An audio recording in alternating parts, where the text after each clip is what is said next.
What is up, my OMI homies? Welcome to OMI is my homie, the show, right? Episode 19. We got lots to talk about today. I'm going to give you kind of a breakdown of some of the things we're going to talk about. Obviously, we're going to take community comments, but before I do, I should just say that nothing we say here should be taken as financial advice. We're not financial advisors. We're not your financial advisors. This is all just for entertainment. We talk about the things that we like, what we're doing. We don't know your guys' situations, right? So let's just put on our big boy and big girl pants and take ownership of the decisions that you guys decide to make. But look, what we're going to kind of cover. I don't know if you guys watched my my solo stream where I kind of debunked and used Foster Hill too, and a lot of the research and comments that he had made, the claim about the Ecomi team doing insider trading. There were some people that, like, when I was doing that video, that were like, hey, you better not be claiming that there's a glitch. Like, so I did a little bit more research, worked with Foster too. Anyways, I think that there's some even like more compelling evidence. And why I think that we want to cover this in this show today is I think it's important for people to just realize that, like, you got to do your research everywhere. And there's some people in there, whether they have a large following or not, or people think that they're blockchain sleuths or whatever, that, like, just don't take things for face value, especially like pretty significant claims like that. So we're going to talk about that. We're going to talk about that topic that's been kind of going on for the last week about VeVe CTO. Some of the tweets that he made and what's kind of going on there, OMI price action, and also comparing OMI price action to kind of other metaverse and NFT projects. We're going to talk about Twitch subscription pricing that they just announced there, and also about NFT insurance. Is that a thing? Should it be a thing? Is it a good thing? Also, Dapper Labs talking about people withdrawing flow, what's going on there. Updates on OMI NFT and much more. So really excited to have you guys. And what I'm going to do is I'm going to bring on my epic co-hosts here. We got Crypto Rain and the real Randy Chavez. Gentlemen, how are you doing? Fantastic. I am doing very well. Making sure Daffy is. Okay. That's awesome, man. Yeah, I was so bummed. I've just been kind of in travel status, and then I'm traveling now. If you can't tell by the hotel room I'm in, but finally got some time where I could be back on the show. I'm super stoked to be here.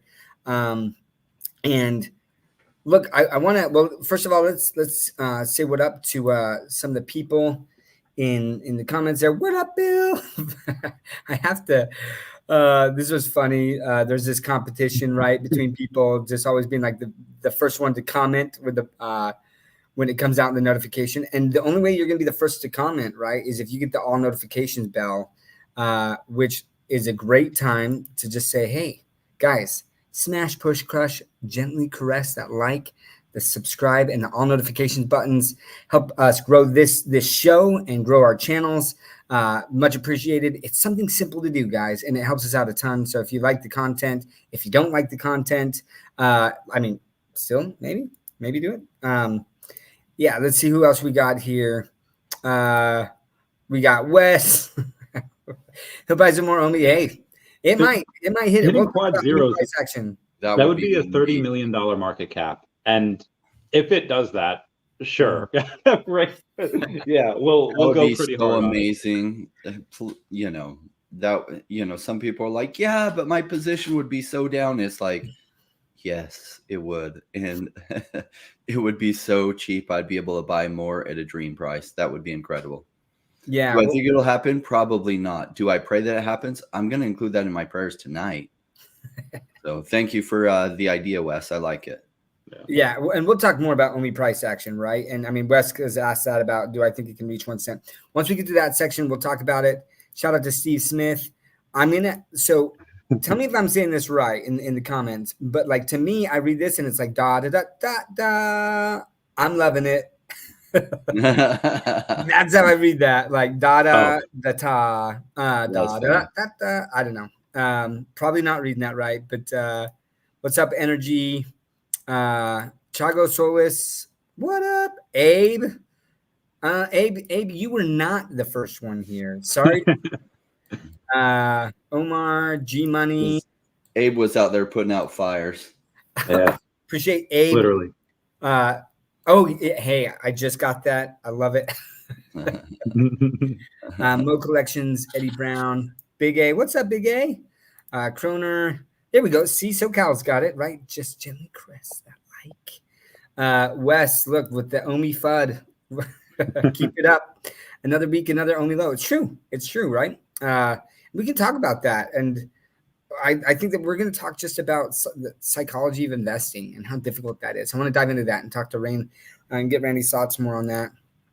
Cool Mo, what up, fam? Arcturus and The Biggest Bro.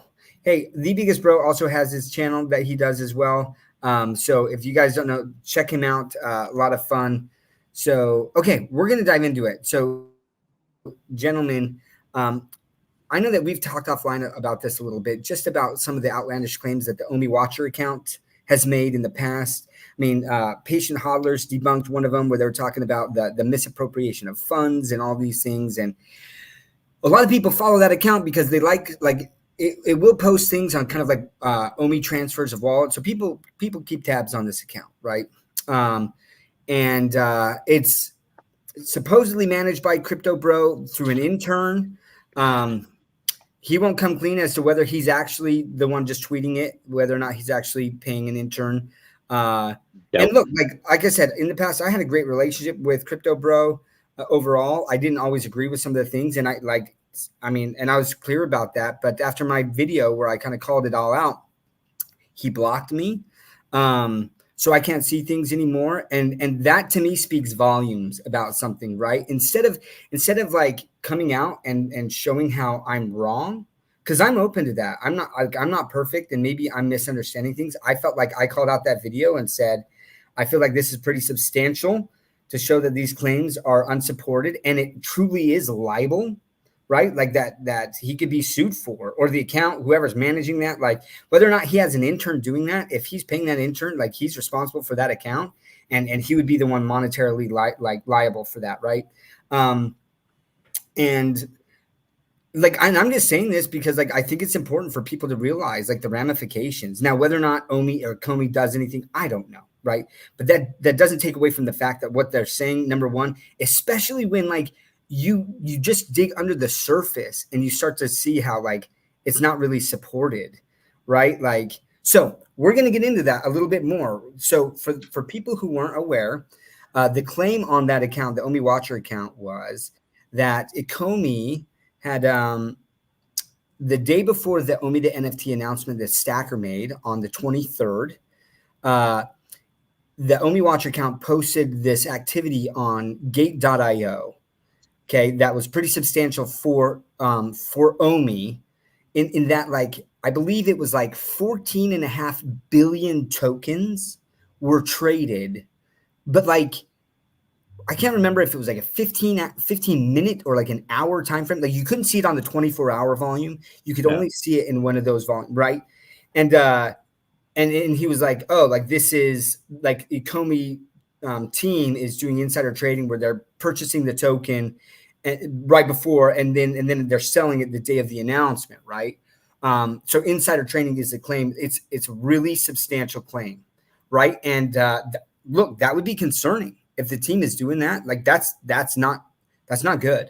Like, and that's where it's like, okay, well, let's dive into this and take a look, right? So one of the things I basically did is I deconstructed, like, does it even make sense that there's this much volume? And you can look at that in the Gate.io account, and there was like Gate.io, it was like 3.5 billion tokens that they even had. They didn't even have 14 billion. So to be able to in like a 15 to let's say an hour time frame, like those tokens would have had to have been recycled and traded and sold like 4 times. Like it doesn't make sense, right? But then what happened is I was doing that video. Someone was like, so what are you trying to say? Is that it's a glitch, that there was a glitch? You better not be saying that it's a glitch. And I'm like, well, okay, like what else could it be then? Right. Yeah. So look, I'm going to share my screen and we're going to go through some stuff. Okay. Here we go. So the first one is we're going to go to gate.io and we're going to look at this. So here's the exchange trade volume on gate.io, just coin market cap as I just went here, right? Or CoinGecko, sorry. So gate.io, we're going to the, I had to go to 3 months because this was we're hitting the month mark. But look at this, guys. Okay. So this is total trading volume on gate.io. You've got like 2 billion, 1.5 billion, like a high of 5.4 billion, right? And then bam, on the 22nd, like it just skyrockets to $20 billion in dollars, right? In trading volume, $20 billion. Like that's like a 6x from like over that last month of trading volume. Like that's substantial, right?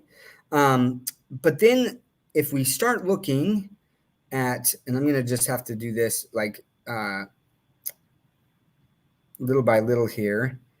If we look at these different tokens, so what I did is I looked at some of the tokens that are traded on gate.io, right? Like what happened with this and seeing what makes sense. So if we go, so one of the tokens we looked at is this token called Sovereign, SOV price, okay? And basically, if you look at the 3-month volume, like look at this trading volume here. So this is what's weird. So this is the price, right? That's happening. Price $1.24. It's trading the volume on a daily basis. You're seeing it like 200,000, 400,000. But then as it gets to July, right? July 10th, 40,000. The volume's kind of anywhere from like 40 to let's say 100,000.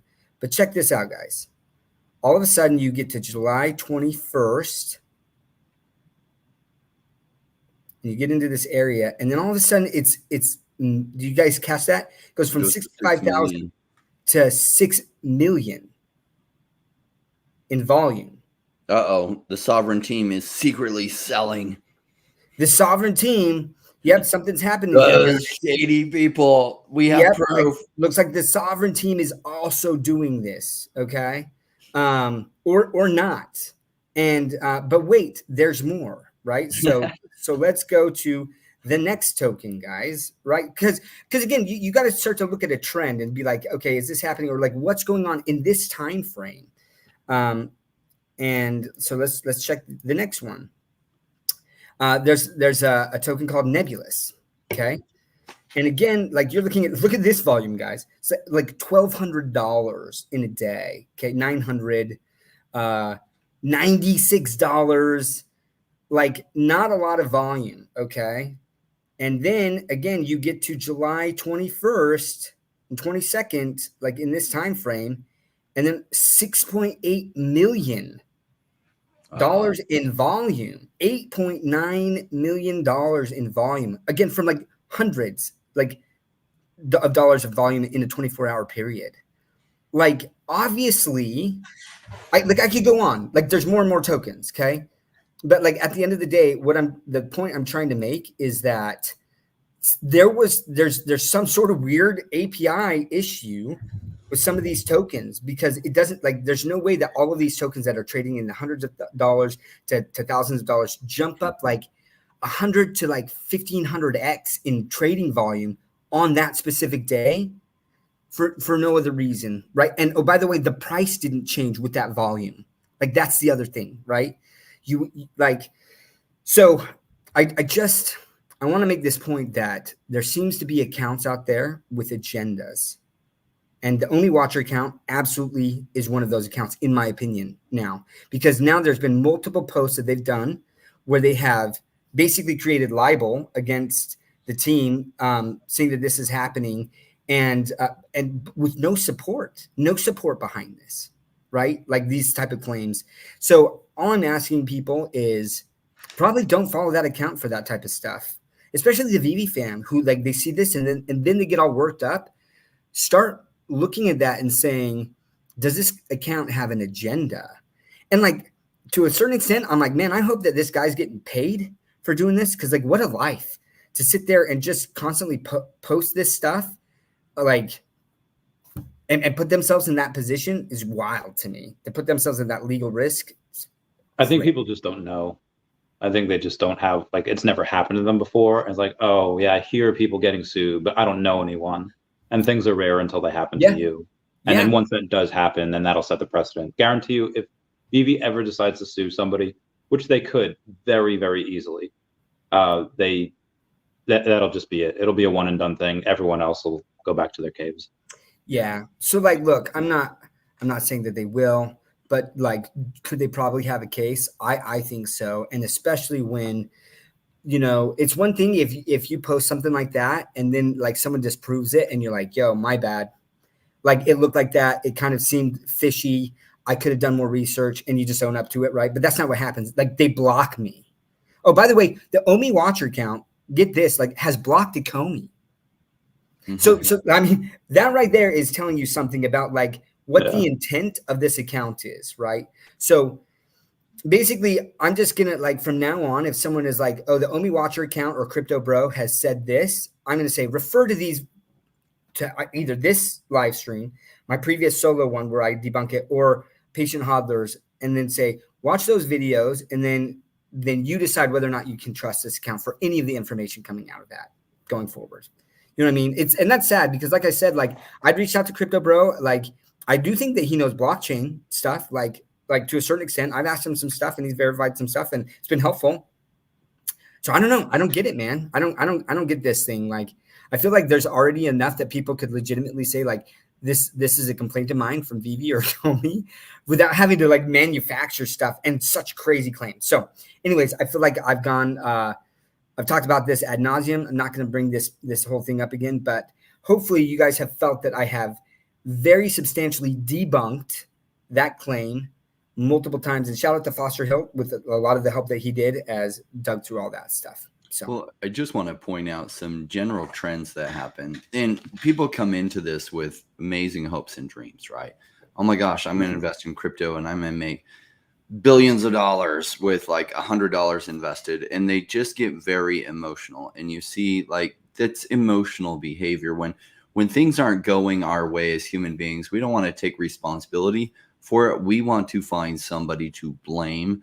And then we get emotional so that anything that goes wrong, we just will justify as there's bad intentions behind it. Oh my gosh, look at this sudden volume. The Ecomi team is dumping on us. Well, what evidence do you have other than it's showing a bunch of volume and you're assuming that volume is instantly correct and that there's all kinds of maliciousness instantly behind it? And these people are just destabilized. They're not acting rational. And the truth is, when you come into crypto, if you don't learn how to act rational in this emotionally charged environment, you make really bad decisions. You end up selling at lows and you end up buying at highs. And that's why 90% of people do mediocre to poorly in crypto investing. But a lot of people they don't come here and think, I'm going to learn new skills. I'm going to learn to think like an investor. They just take the thinking they already have and throw it all into crypto. And it goes so poorly for them. And then they just find somebody to blame. Oh, it's so-and-so's fault. Cool. You're probably not right for this. Maybe the SEC is right and that you shouldn't be able to invest your money in anything. You probably shouldn't even be able to buy gambling tickets. Cool. You're making the point of the SEC that you're not emotionally ready to be in the big boy space. And this is the big boy and big girl space. What I like about being in this space is that anyone can be here without having to ask somebody else's permission to be here. But so that means somebody can come from the poorest background. But if they come and they learn to think the right way, they can do incredible things for their financial future. But if you come here and don't learn to think the right way or do the right actions, it'll go poorly for you. There's a saying called a little bit of knowledge is very dangerous. And I think there's a couple of people that have that. For example, this one account on X, Richard 253804990. People know who they are. That's another account that I've debunked stuff from, by the way. But says many fans of VeVe and OMI are wondering why the token is not going up. It doesn't go up for this reason.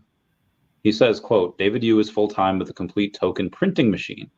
How easy it is to receive free tokens without having to buy them. For those who know about this, the null address is used to mint and burn new tokens. In this way, the OMI is very inflationary.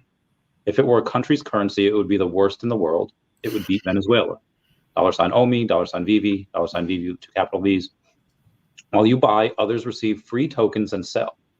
OMI tokens. Source does not contain a proxy contract. The source code contains a proxy contract, which could potentially allow the functionality to be changed, such as pausing trading or minting tokens. Foster Hilt has a great response to this. For those of you that don't know or just joining, he is the Ecomi community manager. He says, this has nothing to do with creating new tokens and increasing the circulating supply. Tokens that are bridged from ERC layer 1 to base layer 2 are put through a smart contract that locks up the layer 1 token and mints the equivalent amount on base. Once you bridge back to layer 1, the layer 2 base tokens are burnt and the original layer 1 tokens are returned to the circulating supply. This is how the vast majority of layer 2 chains function. So while you have the Richard guy going and saying that this is a printing machine and David selling, using all of us as exit liquidity, it's really the exact opposite. It's actually deflationary now because of OMI to NFT. And again, this is the way that most layer 2s work. So you have somebody that has a little bit of knowledge, is able to find the null address and look at this, but is either interpreting it the impossibly wrong way, or is being facetious and making it look like trying to convince people that have no knowledge of this is what's happening, and it's completely fabricated, it's completely false. Another one that VeVe could potentially sue if they wanted to, and I hope they would throw the book at them. Yeah, look, I mean, so here's the thing, and I think this goes perfectly with what you just read, that scenario, right? And you can attribute this to the OMI Watcher account, to this Richard account. He's like, it's a good point. It's a possibility that the OMI Watcher account may have an agenda and isn't correct with his claims, just like it's a possibility that he has an agenda and is correct. So look, I take everyone initially, they're on an even plane, right? I look at something and I say, maybe this is correct and maybe it isn't. But if multiple times those claims are being disproven and then that account just starts blocking the people that are disproving it, that's when I stop saying it's possible that they have an agenda and they are correct.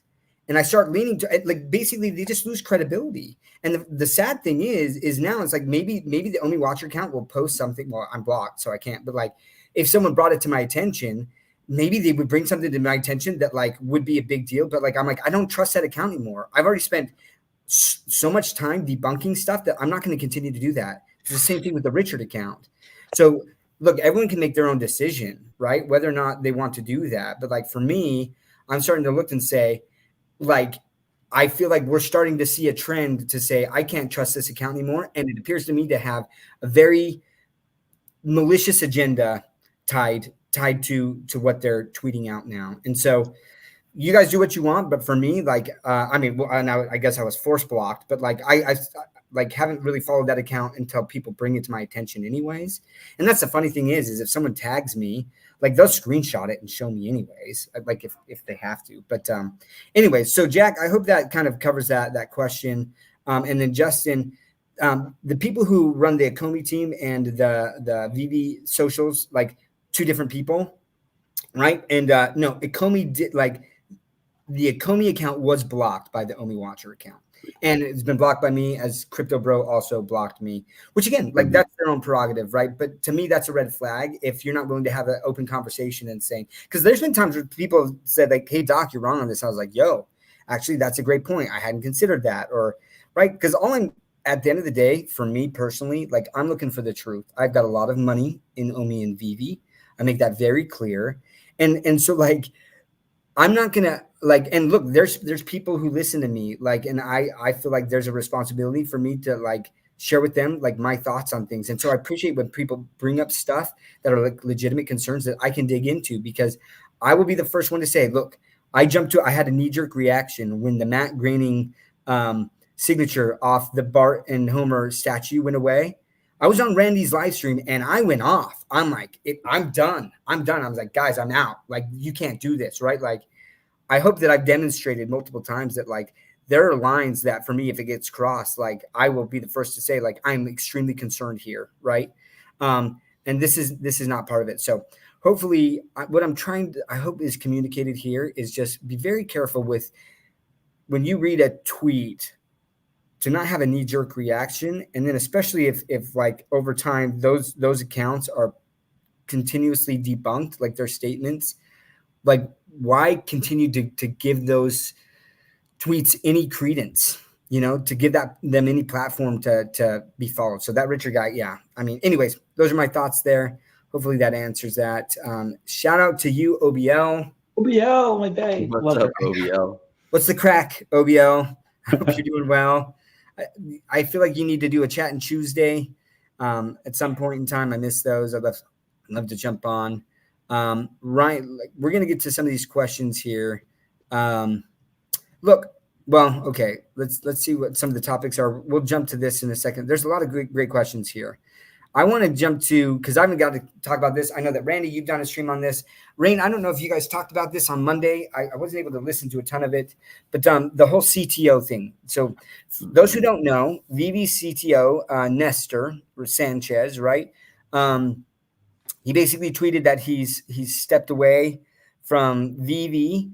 And I mean, long story short, like stepped away from VeVe, or summarizing, I guess, and that the only person who has any real vision for the OMI token is Dr. Profit. Then you had Puddin Cheeks, who's actually like on the Ecomi team, basically being like, yo, like Nestor hasn't been to an Ecomi meeting in like 9 months.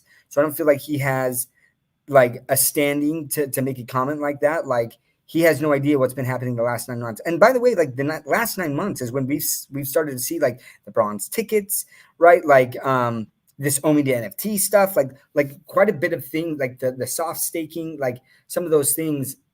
That's within the last 9 months that we've really start to see this come to fruition.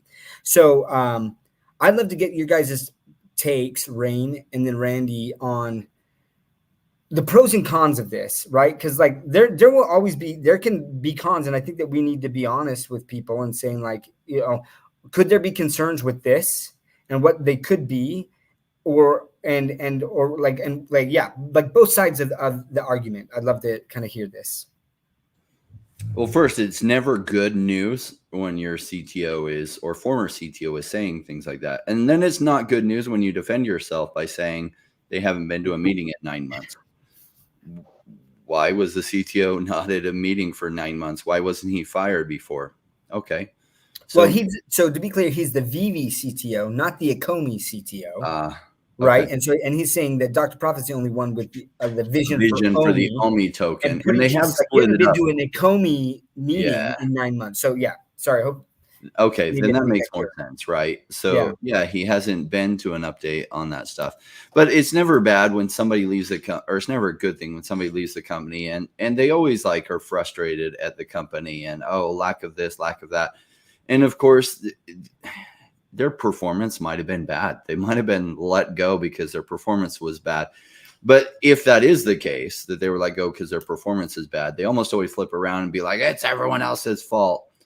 Where it falls in that, I don't know. Drama is not a good thing, but drama is so normal for bear markets. Why? Bear markets are hard, not just on people who are invested in the projects, but on the team themselves. Because the frustrations they feel from things not moving as fast as they want to, frustrations. And the truth is, every company, even some of the big ones that have become some of the biggest companies in the world, Apple, Microsoft, lots of other companies like Facebook, like there are some growing pains along the way and hard decisions made and people left. I mean, look at Facebook. It became one of the biggest companies in the world, but like, did Mark Zuckerberg cut out the twins, and then he had to pay them $50 million?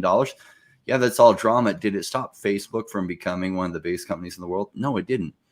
So is the drama a good thing? No, it's not a good thing. Is it normal? Yes, it's actually really normal, especially at this part in the bear market. Like you're seeing sentiment on OMI at complete lows. Now, to me, that's actually a very, very bullish thing. This isn't my first crypto cycle. For many of you, this is your first crypto cycle. And prior to this, I had been in other investment cycles. This is a bottom signal in a massive way. And especially with how bad sentiment is, not just with OMI, but almost everything. Go to Bored Ape Yacht Club and see what sentiment is. Go to any project out there. Look at what almost any project out there, their sentiment is really, really low right now. That's a bottom signal for the general market. And I think things are going to be turning around, but Maybe it even takes longer. Like, this is why so many people do so poorly in crypto.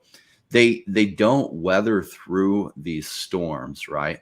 So I wish I had $1 million or $2 million invested in the last bear market, but I was building from just what I had, and I was only diversified across like 7 to 10 different projects at that point. And so people say, you always bring up the same stories. And I'm like, yeah, it does feel like I always bring up the same stories. I was diversified across not all that many of them, but like Axie Infinity, this time in the last bear market, there were very serious concerns that at 2 points, it was absolutely going to fail and go under, that they were almost out of money. And yet it didn't fail. And it became one of the biggest success stories. And what's funny is everyone likes to think that they would go back and they would have bought Axie Infinity back then. And the truth is, in fact, most of the people who had Axie Infinity back then sold at this point. Why? Oh, the team's not doing this, not doing that, and blah, blah, blah, and all the FUD and all the sentiment is so down, it's never going to survive. The team doesn't effing know what they're doing. All the same things you're hearing about Ecomi. So when I hear all this stuff, like, I'm immune to it. I've been through these cycles so long, and it's like, is VeVe on track with producing the best digital collectibles out there versus everyone else? I think so, personally. Secondly, are they doing a pretty dang good job at making more good decisions than they are bad? In my opinion, absolutely, especially versus their competitors. Third question is digital collectibles something that's big in the future? Oh, I think it's massive, and they're leading that. Cool. So the OMI token, what if it went down another 6 months? What if it went down another year? I'd be like, dang, I could have got so much more if I'd had a magic crystal ball and knew exactly where the bottom was going to be. But I don't have one of those. So it's an unrealistic expectation. What I would do is I would just dollar cost average into more. Cool. Now, do I think it's going to play out that way? I don't think so. I think we're pretty near the bottom, but we'll see how it plays out. I thought Cardano was a great deal last bear market, 11 cents. Till it went to 9 cents. And I thought, oh, that's a great deal. And then it went to 7 cents. And then it went to 5 cents and then 3 cents, which 3 cents, I loaded the boats. But it did go to 1.7 cents for ever so short. And then it went 200x from there. Cool. The FUD I'm hearing about OMI right now reminds me of how thick and strong the FUD was on Cardano back in 2020. Cool. How'd Cardano do? Well, it did 200x from the bottom. What will OMI do? I look forward to finding out. But all these people running around saying OMI is dead, they don't know what they're effing talking about. Anyone running around saying OMI is dead or David Yu's an idiot, like, you just lost all credibility to me. They're not anywhere close to dead. Now, you could say, I'm worried that OMI is dead. Cool. That's legitimate. OMI actually being dead, you literally are just exposed yourself for being brand new to the space and not understanding what dead really looks like. Cool. David Yu, I don't know. I've been doing business in different forms for 30 years. I really like him as a founder. Anyone running around saying bad things about him, I just have very little patience for you. Now, if you made an articulate argument of, I think he could have made a better decision on this, cool. I'll take those kind of arguments. That's an articulate argument taking an exact point of where you think you could have done it better. I like that type of thing. Just running around calling people names or saying they're stupid. I just have no tolerance for you. I don't have time for you in my life. If you really understood what the next year looks like for us, you would waste no time with any negativity. You would be working as many extra shifts as you could at work, and you would be putting that money into some of these projects that are way, way down. And sure, you don't like OMI? Cool. You would be loading the boats on something else. But yet so many people, they aren't working extra hard because they don't realize the real opportunity. They don't know what they have their hands on, and they're just spending all their time to jump on and troll. And I just decided I don't have time for those people anymore. I know I have a channel, I have reach, and I would like to be able to hear their thoughts. But if they're making totally unintelligent arguments, I decided I just don't have time for them in my life. If somebody comes to me and says, hey, I'm scared OMI will fail because of this, cool. I will absolutely take those kind of arguments. Somebody says OMI is dead, or, David Yu or VeVe, they're all scammers. Or I also don't like it. I saw it in the chat when somebody says all the lies over the last 3 years. Well, okay, so I'm not aware of any specific lies. Now, I'm going to differentiate between a lie and something that doesn't play out. So does OMI miss timelines? Yes. Every tech company does. So have they missed timelines? Absolutely. Is that a lie? Do you understand what the word lie means? They're not even close to the same. That's not a lie. A lie is an intentional misstatement of the fact to deceive. Were they intentionally trying to deceive you and lie and then miss the date like on purpose? No, that's not how it played out. And so when you use words like lie, you just realize you're killing your own credibility with me. If you say, gosh, some misstatements or that, their timelines have been wrong, cool. That's how you debate with me. That's how you make arguments that are intelligent that we can actually learn from. And that's the type of debate and discourse we'll take. If you just run around making dumb and emotional statements like, oh, lie, and so-and-so's an idiot. If you're on my just going to block your comments and ban you. I'm sorry, I don't have time for you. You need to go back to some kind of like business school, some kind of investment school, come back, or just some kind of ethics school and learn the difference between a lie and a misstatement. And then maybe you can come back and have a good discourse, because if you're not even having a right discourse, you're not going to learn anything. And if you're not here to learn how to become a savage investor, you're going to miss out on the best opportunity of your life. And you will look back and you will remember this and you'll be like, all these people made tens of millions of dollars, and I wasted my time running around saying David Yu was a liar. Yeah, you will have wasted your time running around saying David Yu is a liar instead of, oh my gosh, they made some misstatements and shoot, the timelines got pushed and the company ended up surviving anyway. Wow, gosh, sometimes companies miss dates and they still survive. I didn't know that. I was new to business. You might, realize. And then the next bear market, when things are terrible and you find companies that you feel like have good leadership, but some timelines are missed and everyone's fudding it and it's at the bottom, you might then realize, oh my gosh, this might be a buy time rather than a sell time. And then you load the boats and then you reap the financial gains that everyone else seemed to miss. Yeah. Well, and look, I think that this is definitely a big part of it. Big A says, I know almost all the fudders. Basically, they're just upset they lost so much money on VeVe while most cryptos are up over the past year. I always tell them to use that energy getting gains. I love that advice, man. Like, look, like I've been buying, and the funny thing is, like, a lot of those fudders, they bought OMI maybe at the same point that I did, and then they've sold out, right? Where I'm still buying. Like, that's the difference, But like, I've been in projects that have rugged, and it sucks, man. Like, oh man, it's so like legit rugged, right? Like they just took our money and ran. I mean, and they lied about stuff, right? Like that's happened before, and it's frustrating. But you know what I don't do? I don't spend time tweeting about that and doing all this thing, because I'm just like, I'm going to use that energy to go find something that is going to be successful, right? Like, so like it's a decision for everyone, but what a miserable life, honestly. Like, and those are the people that dwell on that and they spend all of their energy on that. Tell me if you truly believe that those people are going to be successful. And if they carry that into their like day jobs and stuff like that, like, are they successful in real life? Like, let alone like investing, So, I mean, I love that advice. And look, is it frustrating to lose money? Yeah. But like, people are acting, and even the fudders right now, only this, like the thing that came to mind for me is, I don't know if you guys saw, there's a speed walking race that happened during the Olympics. And the Spaniard, she's sitting there and she's close to the finish line, right? And she just starts celebrating. She's like, woo, like I made it. And then all of a sudden, like her competitor just whizzes past her and she's like, and that's what I feel like the fudders are doing right now. They're celebrating. They're like, oh, look, OMI's down and it's this dead project. And I'm like, we haven't hit the bull run. We're not at the end of the bull run. Like, and maybe you'll do that victory like then, but like you're celebrating way too soon, my friend.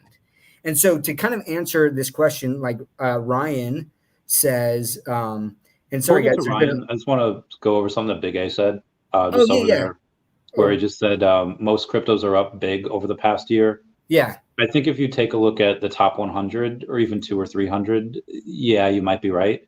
But be advised that most cryptos are down and they're at zero or near zero. Or they altcoins is a big thing, right? Like, So yeah. Just to correct, I know I'm nitpicking here, but I think words matter, and that leaves the impression that every single other crypto is up except for OMI, and that's not the case. Yeah, and it's not nitpicking at all. It's an inaccurate statement that most crypto projects are up. If it may feel like that, right? Because if you're in a token that's going down, and you'll hear about the tokens that are going up, that's what your brain focuses on, right? Just like if you get like a new car, or like then you all of a sudden you see all of the same cars that you never saw before. You're like, well, there's so many on the freeway. They were always there. You just never saw it. It's kind of the same concept of like you're only seeing the winners instead of like also like you're not paying attention to losers. So then it feels like all of the tokens are going up except for this one token that I have. And it does feel that way oftentimes, that like you see everyone that goes up versus whatever you're holding. That's frustrating. It is totally a bias, because what you're seeing is all of a sudden these other ones being discussed that are way, way up versus yours. And that it gives you a perception bias, because there might be 10,000 other projects that are down more, but 5 that are massively up. And you're comparing those 5 that are up versus whatever one you're hoping. So it's like everything is up versus my bang is like actually only 5 went up, but those are the 5 you're looking at. So it feels that way. And in our emotions, our feelings like wreck us all the time. I think this is important, right? Because we have this show, OMI is my homie. I mean, that's the title of the show. I'm wearing the Ecomi hat, right? Like, so let's say that things continue to not go well. Like, at what point, right, do you say like this is a write-off? I'd love to. Let's go with Randy first. Randy, at what point would you write this token off and be like, look, it legitimately is dead? Sure. I would say when the thesis of the company changes, and when you have the company that right now is still making money, and they're not just making money like in a profit. And I know we just made the argument to not compare it to other things that are up. But if we compare it to other things in its same vicinity that are in digital collectibles, let's just go with the ones that have already failed. Recur and DraftKings, their NFT marketplace, they're already gone. They had the same, if not better IP. I mean, some of them just had different ones. And they had more money scheduled for marketing. VeVe has been consistently very frugal. Just if you want to say it cheap, that's fine. But I would say very frugal and very conscious where they're spending their money. And then you have other platforms like Hero, Cryptoys. I think Cryptoys over the past couple days had maybe $1,000 in volume, and the fees getting maybe like $100. That's not a sustainable business model. As Immutable X closed their NFT marketplace in favor of third party, where's Hero going? That was the only place that Hero was like. If you take a look at these other companies, Candy Digital, all these things that are not making money, or if they are, it's such a low amount that they can barely keep the lights on. And then you look at VeVe that does on a bad day, on a drop that a comic that nobody cares about will make $7,000-$10,000, and that's more than most other companies make all month in the same scenario. And VeVe can go and they can raise money whenever they want, selling off pieces of the company if it came to that, which I don't think it needs to. So I would go in and write this token off if they stop making money, or if something came out about the founders that they weren't who we thought they are. But I can tell you that I've interviewed David multiple times. We're friends. Dan, much less. I still love Dan. He just doesn't come on a lot. So I would go and say if the thesis of the company changed, or if it came out that the government, whether this administration or the next one or whatever, they somehow decide to outlaw these digital collectibles for whatever reason, as crazy as that sounds. But I like companies that generate profit. I like companies that are disruptive and innovative, and VeVe continues to check all those boxes. And they don't waste time on. I know people like, okay, well, I really like Cryptoys because they have this animation. That's great. If VeVe wants to do that, they can do that. But I think capital allocation is one of David's strongest suits. Like, he's the best salesman in the world. That's how he gets all these licenses. But capital allocation is probably going to be the thing that I think people talk about least, but is arguably most important. So that's my response on that. What about you, Rain? Well, most people don't understand what crypto really is even about. Like, they literally buy it. They think it's like magic internet money. And when you see meme coins, which are nothing, going crazy, you further buy into this idea that crypto is magic internet money. What you're investing in sometimes isn't as tangible as like stock in a company. Stock is much more tangible in that you own a percentage of that company. In crypto, what do you own? You own a token associated with a company, and it's a risky proposition. If that company really gathers some traction, that token may go crazy, like you don't even see in stocks, or it could go to zero. So one of the concerns people have, and it's a legitimate concern, is what is the OMI token really? I mean, when they initially started this company, they used OMI to raise funds. Cool. That's what all crypto projects were doing. And they made certain promises of what they were going to do related to the token. Now, some of those promises they've had to change direction with, because as regulatory clarity came about because of lawsuits by the SEC against other companies, they thought, oh, well, shoot, they didn't give us guidelines on this, but now they're suing other companies. Let's stay out of their field of fire. So I know we talked about burning, but we're going to have to hold off on burning. We're going to have to find a way. We still want to deliver on that promise, but we have to find a different way to do it. Otherwise, the SEC could like sue us, and that would put us out of business. Cool. That seems like a responsible thing for a new company to do, and a responsible route for them to go. Some people then jump to they lied. They said they'd do burning. Well, they did say they'd do burning, and they intended it at the time. Did they have to change directions? I'm sure glad that they did change directions on that, because I would actually have lost faith in them if they move forward with the burning. Being such a big company with such huge IP, they would put themselves as a squarely in front of the US SEC to go after.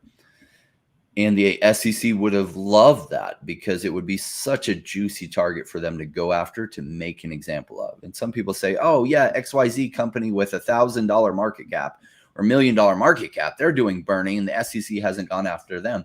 Yes, and that little shit company doesn't have partnerships with Disney and Marvel and stuff. The SEC wants a juicy target, and somebody doing deals with Disney and Marvel, that's a juicy target. So they're just too big to be able to make decisions where they're just lost in the fold of everyone else, because they have such big intellectual property associated with them. The SEC went after Flow, and guess what? That was nice for VeVe, because they could see what the SEC went after them for and be like, okay, we wish you would have given everyone clarity on that, but now that we see you suing them for that, we're going to make sure we go a different way than that. Cool. That also seemed responsible. Did that leave people mad? Yes, they said they were going to do OMI to NFT on the app. Well, can't you understand why they changed direction on that after the SEC went after Flow, one of their competitors, for controlling the marketplace and the token? Cool. So they're making lots of responsible decisions. I was really worried about OMI about a year and a half ago. And what I was worried about is their development life cycle their software development life cycle was too long, meaning they weren't fixing any problems in the app in a reasonable timeline. And that told me that their leadership on their app development was broken. I called Doctor of Stuff, and I'm like, I'm really concerned. Everything is pushed. So little is making it through, and when they do, it's just mediocre. I'm concerned their processes for getting the app fixed and improved aren't good, and if they don't fix this, they're going to lose all their audience. And guess what? I had some talks with the team. They're like, oh, we're very aware. We've been working on this for 9 months, and yeah, like we're way behind. And then not long after that conversation, we started to see fixes coming through, and just the queue getting addressed and then fixed. And so that's the only time I've been massively concerned about their future. And they fixed that problem. Am I concerned with their future now? No, I just rated as my number 2 pick. Cool. You don't agree with me on that? Fantastic. I would say I have pretty damn good track record, but maybe I'm wrong on this. You know, my first bear market, I made some mistakes. Some of the stuff I invested in went to zero. And I did invest in meme coins back then. I really didn't know what I was doing. I had some good lessons I learned. This time, my juicy thing that I like to invest in is companies that came out somewhere between 3 to 6 years ago Their token has been absolutely punished by the bear market. Yet they actually have a business model that you can see happening and things going well, and they have a good team.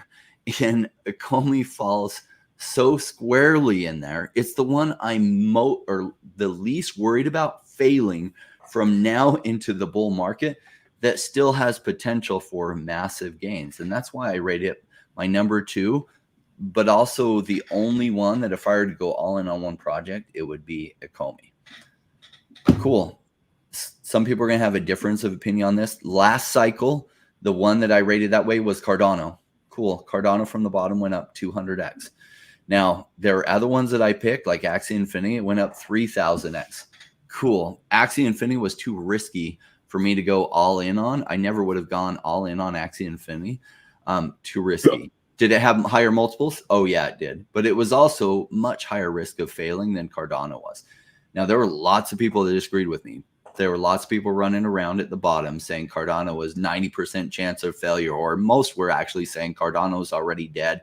You just don't realize it yet. Who ended up being right? Well, I did. So I look forward to the next year.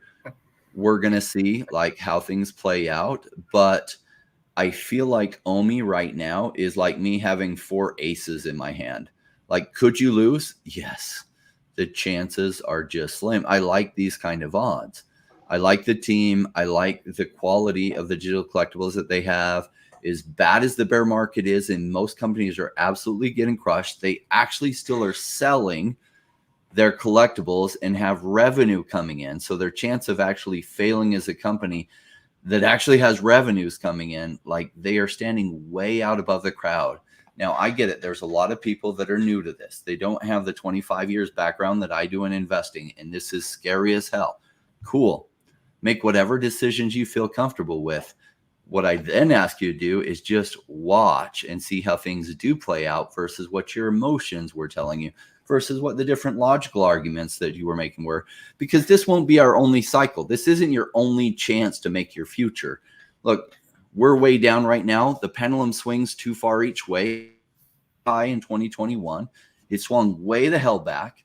It's going to swing really high again in the coming bull market. Hopefully you were able to buy things while they were dirt cheap, and hopefully you're able to sell them when they get really expensive. And then you're well prepared for the following cycle. But even if you miss everything from here to that big swing up, don't buy then. You're waiting to buy cheap. Wait to buy till everyone's scared, till you're feeling this level of FUD again. And then you'll have an idea of, like, you'll be so much more informed. You'll have better experience, better as an investor on how to analyze will projects succeed versus fail. And hopefully you can take that ride up and make some life-changing gains. You're in, like, I've never seen an investment cycle that's so short before with such big swings that crypto is like this is the opportunity I've waited for my whole life. Before this, I was doing real estate investment, and that from the top of one market to the top of the next real estate market is often 17 to 21 years that you have to wait. In crypto, from the top of the market to the next top so far has been every 4 years. I mean, that's a really short cycle. And think about how far that pendulum swings. That creates wealth opportunities. With real estate, you often have to borrow to buy real estate, and borrowing really puts you at risk of things failing for you. In crypto, the swings are so volatile, you're dumb if you're borrowing anything to buy crypto. You can just buy it with extra money that you're earning through working overtime. And the swings can be so big that in a 4-year period, it can make a massive difference in your financials. It's an amazing place to be. This opportunity I waited for my whole life. And now I had a thesis in 2018 through 2020 that the market was going to turn around. If I just kept accumulating while it was cheap, it would go really well for me. I didn't even realize at the time how well it would go for me. And when I hit the top in 2021, I was like, it went 20x up over, not quite 20x, about 18x my portfolio did over what I hoped it would go to. Like, it vastly exceeded my expectations. What a wild ride. And we're setting up for one of those again. Yeah. I mean, so to circle back, right? I mean, we just talked about OMI, which was our next topic anyway. So, like, I mean, we can dive in a little bit more about that. But, like, with respect to the CTO thing, I think that There's some pretty solid comments here from Valentin Zamorano, right? He says, I'm in the software industry. The way this guy tweeted about VeVe shows how much experience he lacks. And then also, like, if a recruiter or hiring manager sees that tweet, that would be considered a red flag, right? He kind of closed a lot of doors to his future. Now, look, maybe he doesn't care, right? Because he kind of, well, go, Randy, you go ahead first, right? And then, like, I'll cover this, and then we'll jump in a little bit more to the, like, I feel like we've covered OMI, but I want to cover a little bit of, like, what Wes has said and some other comments there before we just jump into more of the agenda. Yeah, sure.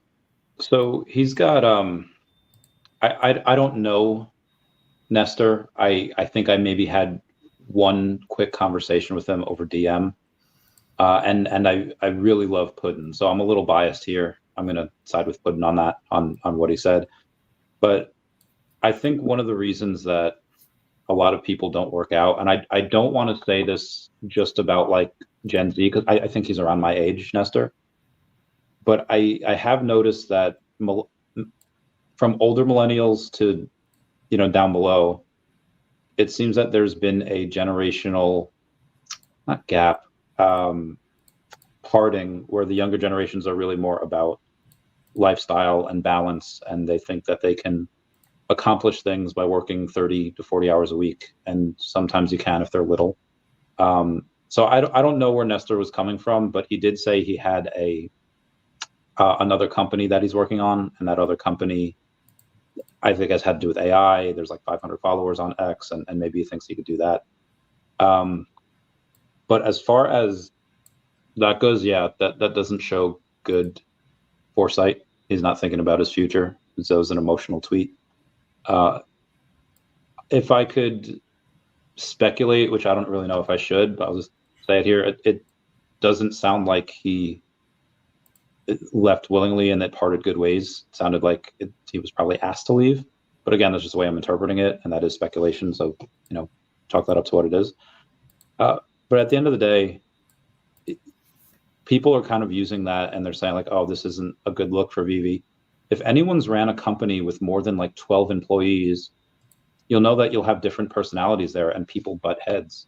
Like this isn't proving anything. It's like, oh, it's got to be chaos back there. It's got to be, you know, wild, wild west where everyone's fighting with everyone. If you have a company with 1 to 200 employees, there's going to be people that butt heads. You're going to have office politics that happen. So I think that's something that people kind of forget, because somebody manages a company with 3 people, with like 2 or 3 employees. They think that they know how to run a business, but VeVe's obviously not just running a business with 100 to 200 people, contractors. People are doing different things, but they're also doing this in dozens of different countries, if not like every country, like 100 different countries. So there's a lot of, you have to cut them a little slack. And I know that's not a popular thing to say, because like, oh, you always defend VeVe. I mean, if it makes sense, I mean, I understand why these things are happening. That's really all I have to say about that. Let me know if you have any questions on it.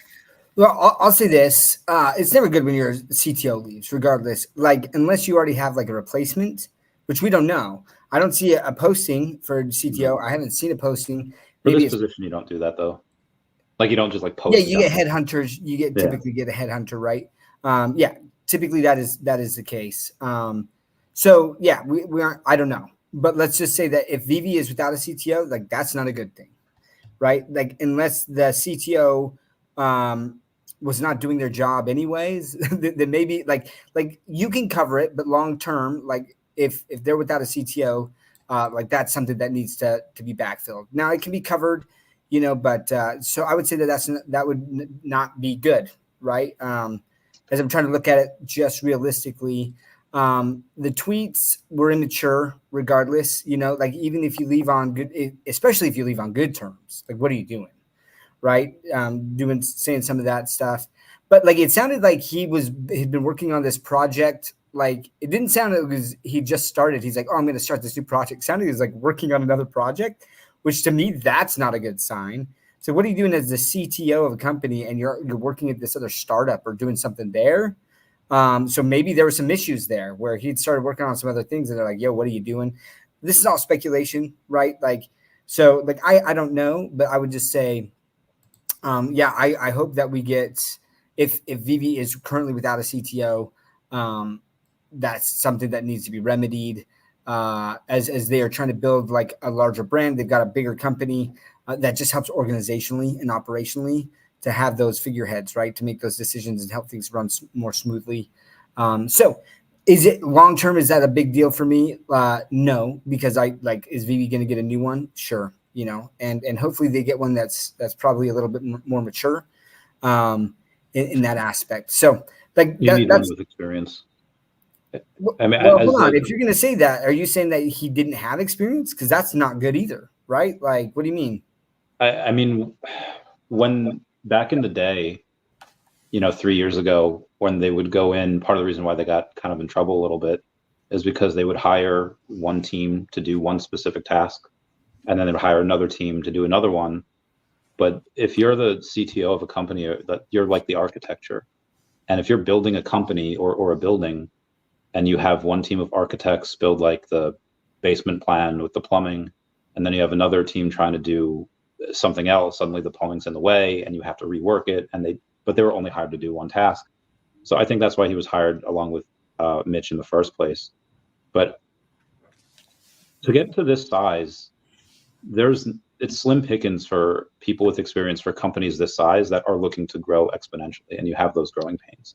And I can't say I've looked at his resume, but I feel like I remember checking him out and when he was first hired, and I don't remember seeing a long list there. So to get something like this, one, I'm sure they're probably enjoying not having to pay the salary for a little while, and maybe Dan can fill in. But for this type of thing, you would need someone with a lot of experience that has done this type of thing before. I'm not saying you have to get someone from Apple or Google or Amazon or anything bang, but to have a company that's responsible for this tech stack that only gets more complicated as you grow and all these development processes, you need to have experience, and you need to have done this before. That's a good point, right? Like as a company grows, like there's people with the experience where they can manage kind of like a smaller company, but as it gets to be bigger and bigger, they just don't have that experience to manage that, and it becomes kind of like too hard for them to truly manage to that level, and you do need to bring in someone. And so all of this is definitely speculation, right? But like so look, we'll see and what happens, but this is I would say like a point in a line, as like I'm trying to assess things. This is one data point, and I would say that like a high level executive, C-suite executive, like leaving. I wish I knew more, so we can only kind of speculate. But because I don't know too much, I can't speculate too much without it just being meaningless to a certain extent. But I would just say that the tweets were immature, and it was very interesting because you had these people who were complaining that VeVe like hadn't been advanced, they hadn't been doing anything, which to a certain extent would kind of fall on the CTO's shoulders, like if the tech isn't advancing, and so they're complaining about that. But then those same fudders, as soon as Nestor says like he's leaving, they're like, "Oh, this is terrible. This is a terrible thing." And Nestor, it's like, "Well, wait a second. I thought you were complaining about VeVe not advancing, and if that's partly his fault, and now he's leaving. Is that not a good thing? But now it's a bad thing." And that's again where like I love SketchLab's comment: negative posts often garner more engagement and attention, and social algorithms may even often prioritize it based on how quick the engagement may be. And then he just says.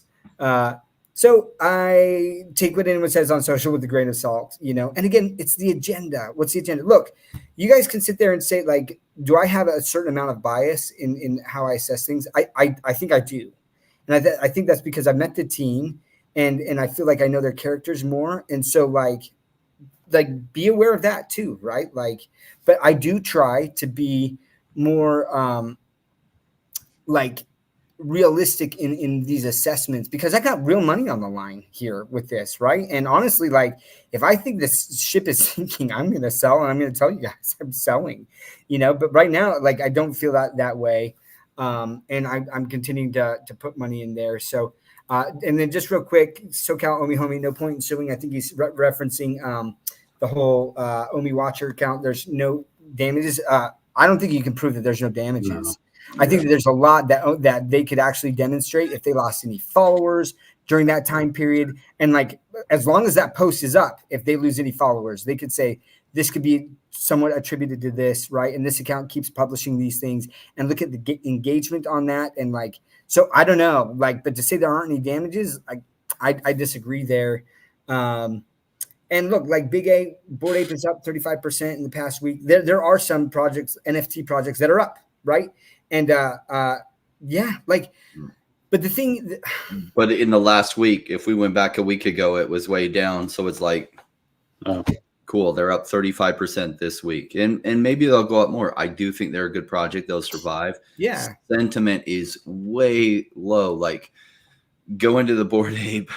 Like the amount of FUD in there from their community members is gigantic. And what they're really saying is, and we see this here in the chat, oh my gosh, prices have gone down for 3 years, and I'm just sick and tired of the prices going down.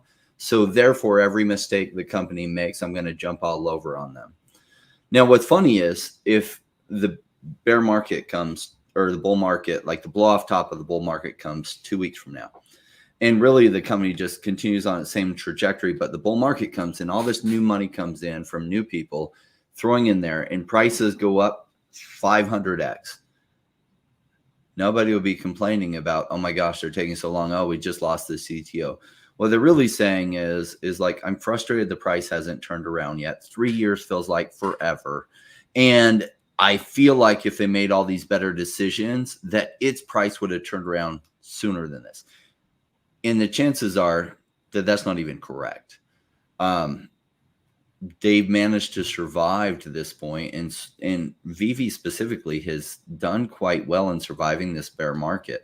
The goal sometimes is just surviving the bear market and not losing all of your audience. Because have they lost some of their audience? Yeah, every project has, including Bored Ape Yacht Club. So sometimes you're just trying to survive until the next bull market. And then the next bull market is new people come in with new money. Then things go crazy. Everyone turns way bullish again, like overly optimistic, and it's never going to stop. And then the cycle repeats. People buy in at highs, and then for the next 3 years, they complain about every mistake the company made. And then they eventually capitulate and sell out, and the cycle then continues again. And what's funny is you're going to see that 4 years from now, you're going to be in the bottom of the next bear market, and you're going to see people making the exact same arguments about whatever other new company. And you'll be like, oh my gosh, this is what Rain was talking about. Oh my gosh, this is so funny. Like you could even predict that 4 years from now, the same stuff is going to be going on with even VeVe. Why? Because like I think OMI will go up in the coming bull run. And then what will happen after the pendulum swings too far up? The same thing. It'll swing back, and you'll have the same kind of concerns 4 years from now from people who bought at those highs, that chased into those highs and aren't owning their own responsibility and just wanting to blame the team because the price should be so much higher if the team would have done XYZ thing differently. Cool. Yeah. Yeah. So look, there's a couple of comments. Well, first of all, appreciate the concern. I don't know if you guys can see the head. The head is healing. Yes, the Harry Potter scar that went straight. Yeah. Oh man, did I tell you guys? Like I was there. The true story. I was there. The doctor stitching me up. I'm like, yo, doc, is there a way to kind of turn the scar to lightning thing for me? I mean, I'm like, it is like perfect right there, you know. And he's like, yeah, no. And I was like, I would have a perma Halloween costume. And he's like, no, man. And I was like, fine, I'm not tipping you then. He could have. He just would have had to take the scalpel and like cut it and like make it worse. And I was like, look, man, I was like, yeah, like honestly, like I sign off on you doing that. I'll sign whatever waiver you want. You know what I mean? Like, because it's, I mean, literally people joke about it being the Harry Potter scar anyways. It might as well be the freaking lightning, you know? Yeah. That would have actually been pretty epic. You know, you can go back with a good plastic surgeon and just get it corrected that way. He'll do it. Okay. Maybe when OMI does some things, you know? People asking why Crypto Wayne wears sunglasses instead of an umbrella for the rain. I thought that was pretty funny. I like that question. Valentin, you crack me up, brother. Look, I want to address this too. So Steve Smith says, it's all risk reward. I worry Disney won't renew contracts. The sales volumes are low, and sometimes I wonder what is the point for Disney? Why bother for 1,000 sales? I'll say this. This is still a new technology that's coming. And honestly, like, why bother? They're getting recurring money on secondary sales, right? And if they look at the competition, like OMI's the big player in the space, right? So like if anything, if Disney at all is saying we think that digital collecting is the future, like that's going to be a bigger thing going forward as the technology advances and it gets kind of cheaper and there's better metaverses kind of built where we can show these things off. Like that's where I like, does Disney double down? Like that's a legitimate question. But Steve, I like, these are the types of questions that I love addressing. Let's talk about that, right? Steve, and like, is there a risk? There is a risk. There is a risk. Be aware of that risk. You have to consider that. You have to consider and so is that the case? Like it may be, like, I don't know for sure, Steve. Honestly, like it could be that Disney's like, well, this is not panning out. So please take that into consideration. I love these comments. These are the comments that I really think, instead of attacking people personally or whatever, like these are the great questions, right? Yeah. So this is investor analysis right here. Yes, this is awesome. And it's like, that is a reward. What if Disney didn't renew any of their contracts? Now, from just my sources, and maybe they're biased, Disney's really happy with the recurring revenue. Like, holy shiz. DC, when they realized later that they didn't set up on their initial things for the recurring revenue, had an effing fit when they realized how much money they were losing. So I'm sure Marvel is like, man, what an amazing decision. Disney, what an amazing decision. But should that relationship sour, that could be a concern. Now, that doesn't mean VeVe's dead, but would it be a concern? Yes. And that's the kind of questions that we always want to be looking at. What if Disney doesn't renew the contracts? Sales volumes are low. Like, what's happening? Is Disney making money? Are they looking at this saying, nah, never going to do this again? Or are they looking at, geez, we did those pins with Dapper Lab and nothing is happening there? And look at what's happening with VeVe. Yeah, I like that. Randy, it looked like you were going to say something. No, it was something I mean. On this, again, this is not FUD. This is just someone that's just a little worried about this particular risk and addressing that. Can you put that up again real quick? Sorry. No, you're good. You're good. Okay, well, what are their other options? If you look at it in the rest of the space, okay, you have Disney Pinnacle, you have Cryptoys, and VeVe's outperforming, not just them, but just everyone in general on this particular digital collectibles narrative. And okay, well, maybe they could do it themselves. Sure, Disney could maybe do it at their parks, but that really only limits them to the people that go to their parks. Disney's a worldwide company. So if they're going to do something like this, I would say VeVe is the one that they're only going to renew contracts with. Like, well, didn't they just buy 10% of Epic Games for Fortnite? Yes, they did. And they could go in and they could try to offer it on there for digital collectibles, in conjunction with their skins. But I don't think it has to just be one or the other. I think it could be both. I think Disney could do this. And again, they have this community here. If they're going to get in the digital collectibles market, which they have been the past couple of years, why not do it with a proven system of success that they constantly do? They sell out every single drop? No. But do they sell enough where Disney doesn't really have to do anything? They might have to do a little bit of work leading up to the drop, but then after that in the secondary, that they're getting that for life, for the life of the company.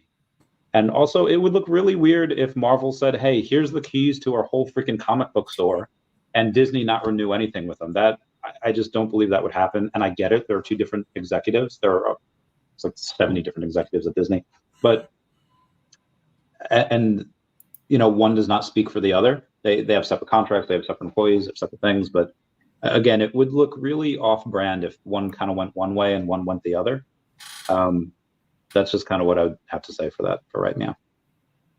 Yeah, I like that. So look, here's another great investor mindset type question, right? As far as how flush VeVe is with cash, how can we be so sure of the health of the company? Operating expenses and employee payroll isn't cheap, and it's a recurring thing, right? You got to pay like biweekly. People get a salary, they're getting the paycheck. Is that enough? Expanding the team while drops aren't doing well is pretty hard. Could VeVe eventually hit a wall? I'll say this, like, I haven't seen a lot of new postings, right, for VeVe where they're growing right now in this moment.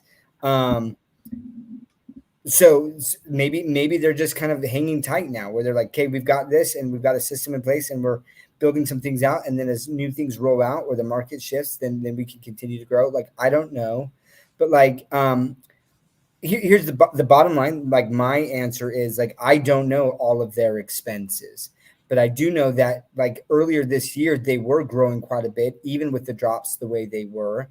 And if they needed more cash, they could go out to the private equity market and see, what the company valuation was and what they could get. They could borrow some money that way if they wanted to. I feel like I've seen VeVe be pretty like almost stingy with money at some points, where I'm kind of like, I feel like you should maybe, like, and this is just me on the outside, right? Like, you're like, why aren't you spending more money for these type of roles? So, like, I do feel like VeVe is pretty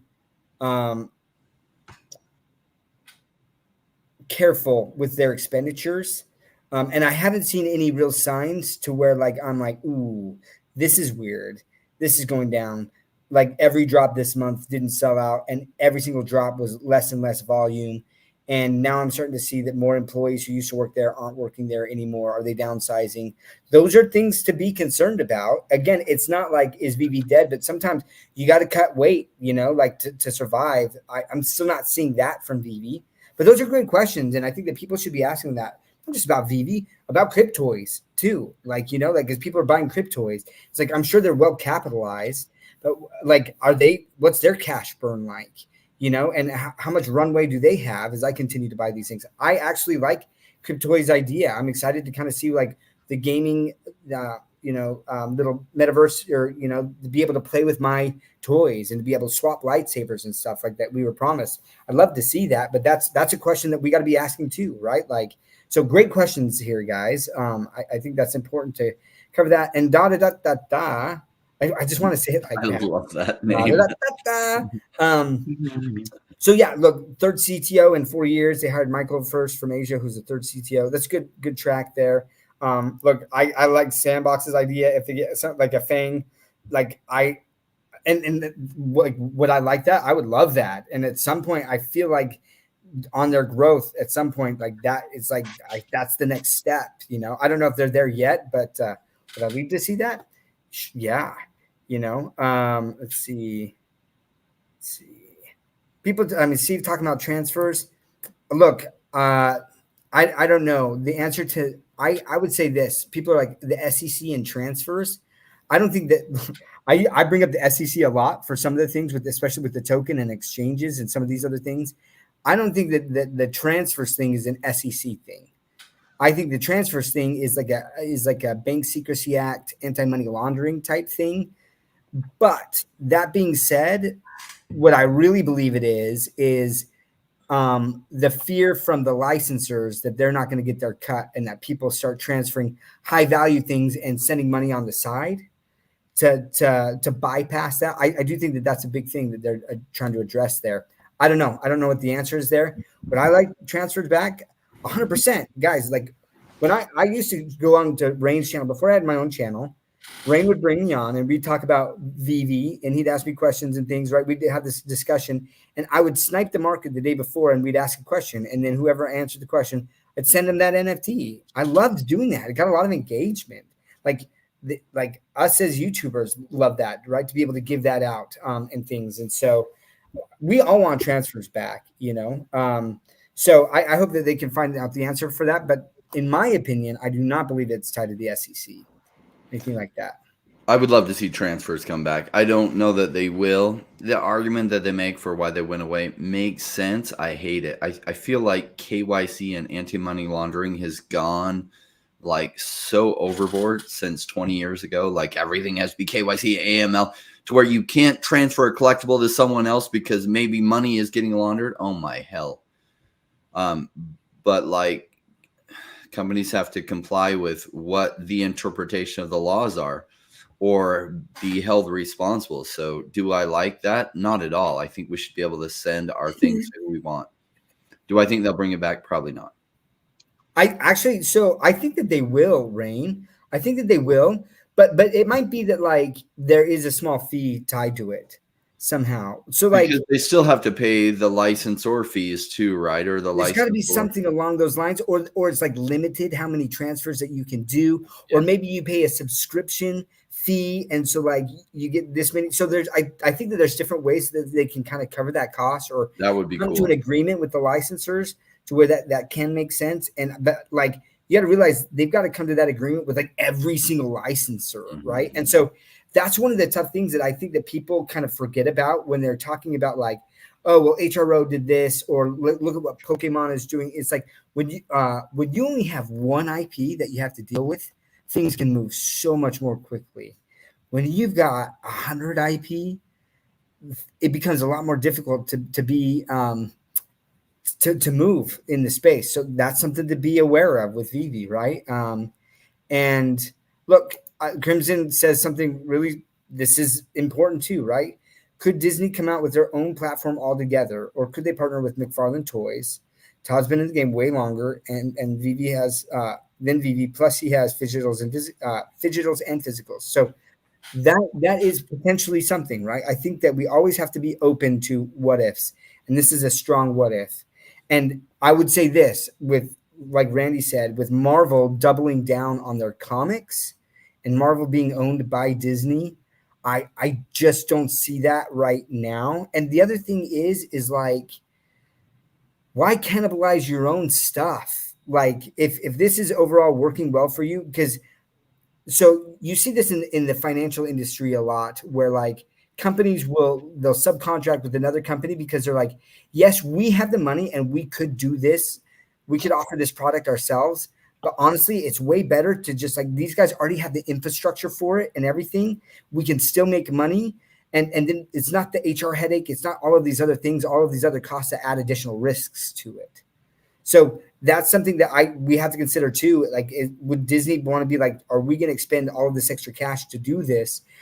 And could we do it better than what VeVe is doing right now? Or could we just partner with VeVe? And again, they have the infrastructure, and just let them do that and kind of help them out there. So good conversations. Now, McFarlane has been in the collectibles industry for a long time. He has not been in the digital collectibles industry for very long. Now, I do like something that Todd McFarlane does that I wish VeVe would do. Todd McFarlane has a better pricing strategy, in my opinion, in that he prices starting lower. And I wish VeVe would do that, because then it leaves more chance for growth for the first buyer. And he's right on that. I wish VeVe would get that point. Bored Ape Yacht Club, I felt, got that point, that they price really low, which gives it upside growth, which brings its own momentum. And if VeVe would correct that, I think it would go even better for them. Todd McFarlane, though, he isn't doing anywhere near the volume that VeVe is. Even though I like him, I love his stuff. His physical collectibles are amazing. And I wish him a lot of success. They're also having a lot of growing pains too. It would be weird for Disney to go in partnership with him for digital collectibles. He does not have that much experience with digital collectibles. Has he been in collectibles for a long time? Yes, one of the most experienced with that. But his own stuff is hugely hard to use and been a pain to use too, and hard to navigate. So it'd be really weird for them to change. The grass would feel so greener till they got there and they realized, oh, this grass isn't any greener here. In fact, it's less green. Cool. Yeah. Could Disney make their own thing? Yes, that's a real threat, that they could decide it's not going well enough. We're going to do our own thing, and we're going to pour $200 million into it. Cool. That could happen. They could decide to go that way. That's a great point, that they could, but the fact that they would, putting in hundreds of millions of dollars in on something that's not guaranteed to work. That's a big risk that they would that's not a want risk to take. That could get their CEO fired if it goes poorly for him. So I don't think that he would be likely to make that, but he could. Yeah. And I mean, go with McFarlane, you have again, he's a beast, and I hope he makes it, because he's got the money to funnel into it, throw enough money at the wall, and it could work eventually if he finds that secret sauce. But again, like, ease of use. I mean, it's a lot easier to go in and buy a collectible on VeVe than it is on McFarlane, because you have to go and have to know crypto, and then you have to go to Matic, and then you have it just average Joe six pack is not going to do that. They're just not. Grandma's not going to do that, but grandma can easily go in, put in a credit card over on VeVe. Done. On top of that, you have I was gonna say something. Excuse me. The laws.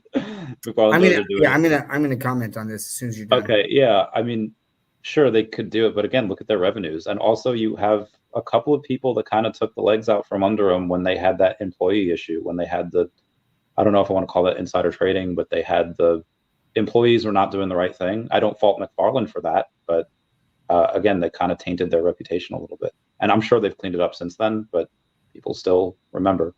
Sorry, Tom, you're saying? I do like Todd McFarlane. I have nothing like his pricing strategy, his art, his stuff. The collectibles are awesome. They look, some of them look super good, super good. Look, Crimson, I don't think it was Rain who was talking about the laws. It was me. Wait, and first of all, look, I got a shout out again, like Fro Ecomi with my Mona Electra shirt. It's so beautiful. I don't know if you guys can see that. It's amazing. So funny. Oh, it's so amazing. I love this shirt so much. I get so many weird looks. It's so great. It's a great conversation starter. Just because someone isn't following the law is no reason for someone else also not follow the law, right? Like, if you get pulled over for speeding and you're like, well, that guy was speeding and you didn't pull him over, the cop's like, yeah, but I got you, right? And so, like I don't know if there's money laundering going on, but I guarantee you, this is a guarantee. I don't know when it's going to happen, but there will be laws passed at some point where these platforms like OpenSea, they will be required to KYC. And the reason that they will be required to KYC is so that then the regulators can monitor that and say, are there suspicious transactions that are happening here? Oh, and by the way, OpenSea, are you keeping track of that? And if not, you're going to get major fines. You could get cease and desist orders and then end the company. So like Crimson, like, you might not like that answer, but that's going to happen. And honestly, at any time, the regulators could come in and shut down these companies in the US. So you can't operate in the US. And by the way, like, they have this reach where, like, if they believe that money laundering has taken place somehow on US soil, if those transactions ran through networks on US, like, there's like, man, a big reach, and they can go after these companies and claw back, like, get millions and millions, tens of millions in fines. So VeVe doesn't want to risk that. Now that's but here's where I'm saying, where with transfers, like, I believe they are KYCing. So like that's where I'm saying I feel like it's not that anymore. It has to do with the fees or something along those lines.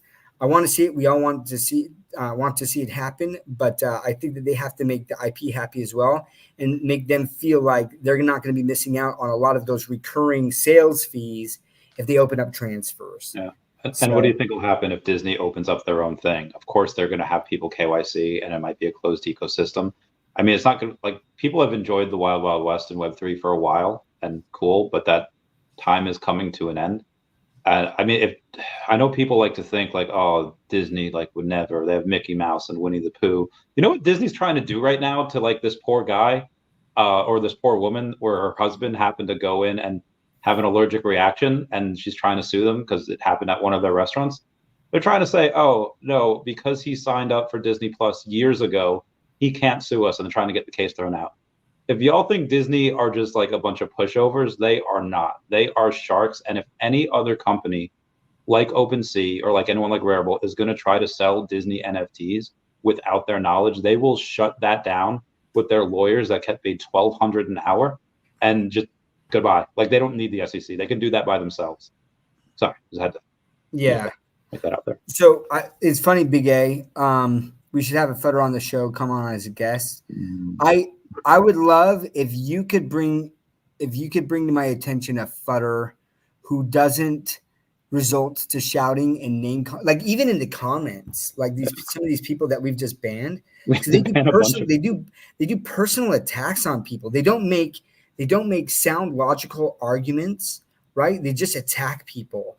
And I feel like I've gone on Twitter Spaces, and that's what happens is I just get verbally attacked. I get booted off the space. So sure, if it's on like our channel, like we can control that, but like I'm not going to sit here and take verbal abuse from someone because they can't articulate their argument. So if you could truly bring out someone who honestly could make like logical arguments and we could have like a reasonable discussion, I love that, right? Because anytime someone has legitimate concerns, we've already addressed some of those here in the channel. What are we talking about? We're like, these are great questions. These are things that people need to think about, right? But the fudders, like when I disprove them on my channel, they just block me. So give me an example of someone who truly is like intelligent enough to make logical arguments and that can handle a conversation. And like I'm down for being disproven. And like I feel like I've demonstrated that multiple times where like I'm open to correction, like point out where I'm wrong. I was hoping that Crypto Bro would be like, hey, here's the information and this is why you're wrong on this. And let's continue to have that dialogue, right? But instead it's just blocked. So as like entertaining as that would be, that's not fun for me. I don't want to just get here and be like verbally attacked. And that's what's happened on Twitter Spaces and things, right? And those FUD spaces, it's just so energy sucking vampire-ish. Like there's no, like, it might be entertaining for you, but like I'd love for you to come on and just be verbally assaulted for an hour. You know, it's not fun, and it doesn't go anywhere, so it's not fruitful. You know, I can't watch shows like Fresh and Fit. I think the guys behind it are smart. Like it's just pure argument and quote unquote entertainment. But what I'm looking for is articulate arguments. I love it when someone makes an articulate argument that I look at and I'm like, I hadn't considered that, because I would bail out on my OMI investment if I looked at it and it was not adding up. I was completely wrong on the way it was adding up. And I was like, and I decided, oh my gosh, the probability that it succeeds is way, way lower than the potential upside. And then I would move out. But no, I'm not. And I read all kinds of arguments. I read like people say, and I always keep in mind two things at the same time. Okay, I believe in this project and it may fail. And then I'm always looking for arguments that back up either position. And then if it gets to a certain point, like there are certain projects that I have sold positions in, it's really rare. Sometimes I just decide I'm going to ride it out. I'm not going to sell and just hope it survives, because sometimes the project doesn't have to ultimately survive, just needs to survive until the next bull market. At that point, even shit flies. Cool. Is there a risk? Like there's a couple of things in my portfolio that like they're kind of dead, but they're not dead enough. They still could like do well in the bull market. And so I just hold on to them. Now, OMI's in a very different place than that. I don't know how long we have before the blow off top of the bull market. We're actually already in the bull market itself. It doesn't feel like that the last couple of weeks. That's okay. Those are just emotions and feelings. Those aren't facts. Bitcoin bottomed at 14,000. We're trading above 50,000. We're in the bull market, whether you realize it or not. We're just not in the blow off top, which is the euphoric stage where the altcoins just go massively crazy. And that's what I'm waiting for. And I just need OMI to survive till then. Now, so far, I'm seeing OMI continue to make decisions that I think they survive well past then. So I'm very far away from a point that I'm like, I can no longer believe that OMI will even survive until the coming bull market. I see them making decisions that they'll probably survive 6 or 10 years from now, if not 20 to 30. So for me to suddenly believe they're somehow going to die in the next like 5 months, I'm so far away from that. Cool. Are there other people that disagree with me on that? Yes, but most of the arguments I hear them making are stupid. They're emotional. They're not real actual arguments. They're just the company lies. So-and-so lies. They're stupid. They're this. Where's the argument in that? That's just emotional accusations. Cool. There's no argument there. And keep in mind, I saw this all 4 years ago. The projects that did the very best, That's what all the chats about them was like. That's exactly what it was like. And they were all wrong. And where did those people go? I have no idea where all those fudders went. Would debating them have done me any good? Not at all. Would an audience, if I had had a YouTube channel back then, have liked it? Maybe. I don't know. But would it have done me as an investor any good to debate those people who end up being so wrong? And we're just making emotional attacks? No, it wouldn't have done me any good. And so, like me debating a fudder, I actually appreciate there's been some comments in here that are like, good, this is the type of stuff I like to see. And I love pulling it out, you know, that's like, well, what if Disney pulls their licenses? Cool. That's a good question. What is the risk of that? That's how an investor wants to look at things. You know, what happens if David Yu dies? I mean, that's a real concern. If David Yu dies, can the company, all of a sudden my thing on whether they're going to make it 20 years from now, that's a lot less risky, a lot less uncertain. I really like his leadership. I think part of the reason they have so many top licenses is because of David Yu. Would they be more likely to lose the Disney deal if David Yu died? I think so. That would be a legitimate concern. What happens if that happens? Well, yeah, I'm less bullish. Will they probably survive until the coming bull market? Yes. Will it go as high as cool? What other problems could there be? What would happen if this happened? Okay, cool. We can address those. Those are just real business investment analysis decisions that we got to make when you have an open mind. Some of the stuff is just like, VeVe's lied for 3 years. It's like, come on. Okay, specifically, you didn't even tell me what you think they lied about. So why are you wasting anyone's time with that kind of dumb statement? If you say, oh my gosh, they were wrong about this, then we can actually talk about those specific things. Yeah. I think part of the No, go for it, man. I think part of the reason why we all get along so well and why we do this show is because if there's anybody that goes and takes a look at any company, you look at the CEO, you look at the team, and then you look at past experiences, you look at all the interviews that they've done, you determine what the cost is of what they're making, how much you can go in and sell that particular product for, and is it scalable, and the opportunity for growth. And anything that the fudders would have brought up, we've already asked ourselves, and we've already asked the team of this over the last several years. It's part of our job to know the fudders' arguments better than they do. And if we want, I'll put on the fudder hat next week and I'll argue for them. I'll articulate it better than they could, and we won't get emotional about it. If we want to do that, but that's up to you guys. Yeah, I mean, look, if someone wants to send us all of the fudder arguments, right? And I mean, suppose not a fudder, but a team of three. So if you had three fudders or three people who were frustrated, in a neutral platform, I'm okay with that too. Here's the thing, guys. I'm not afraid to argue my points, right? Because I feel like I've done a lot of research, and if anyone ever brings up a point where I'm I haven't considered that, we've brought it up. I bring those up. It's the emotional arguments Rain's talking about, the emotional accusations. It's just I'm not going to address that because at that point you're emotional, and it doesn't matter. There's no amount of reason that's going to satisfy that emotion, right? There's not, and it's a waste of everyone's time. It's like trying to talk your ex-girlfriend into feeling differently than she feels about you. You can't. Yeah. So I mean, who would be the arbiter, of the neutral platform? Who's going to be neutral, right? Because I would be O'Milly Tees, right? He hosts a ton of spaces. I feel O'Milly Tees, I would be fine with him being the arbiter, where he has the control of who to mute and block, or you know what I mean? And someone can't kick that down.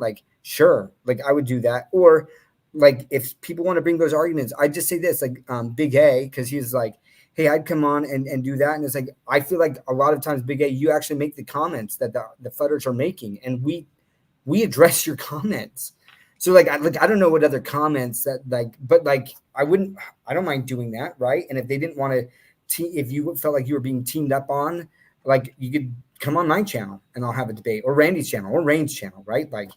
Whatever. We're not afraid to discuss and debate these things in a non-emotional and an attacking way. That's the only reason that I just I've tried to do that on Twitter Spaces and just been attacked, and I'm just man, what what a waste of everyone's time. Like that's crazy. But look, I wanted to jump into this to Omilities because one of the agenda items, and look, we're running short on time. We got 19 minutes, right, before we kind of hit 2 hours. But like all night. You guys Omi can NFT. go. I got to bow out in 19 minutes. Look, I got stuff to do too. You're making Dashy cry. I'm gonna be. Hey, Dashy, I saw your trip with Dashy. That was so great, man. That's funny. Good pictures. Rough. But like Omi the NFT, right? Did you guys were any of you there live when Dr. P and Privy came on and they kind of talked about like the Privy wallet and Stacker and what's going on there? Love to kind of talk about that a little bit. I was in meetings all that morning. I was able to listen to like the first half hour of it, which is really like the first 15 minutes, because the first 10, 15 minutes, there's music and there's introductions. Yeah. So I unfortunately didn't get to listen much. Rain? No, I didn't get to hear that. Dang it. Well, because I've only listened, doggone it. I've only been able to listen like the first 30 minutes as well. But like one of the things, it was great where they were kind of talking about the Privy wallet and what it does, right? And basically like they create a wallet and you can sign up with an email and that creates the wallet and a password. But like nothing can be done without you basically putting in your password there. And but there's ways to recover it. They basically split the private keys into 3. It's kind of like almost like a multi-sig is kind of like what it sounded like. But again, I didn't get to listen to the whole thing. But basically what it meant is that no one has control of anything in your Privy wallet except for you, right? Which is awesome because there's concerns about that. And I know that people have brought up, they're like, the whole reason I invested in OMI is because I wanted OMI on the app. And I keep referring people to the Dapper Labs lawsuit. And basically like from the SEC is considering that type of activity, or at least a judge did. It never went to trial, right? But a judge at least said, it sounds enough like a security that I'm going to let this go to trial.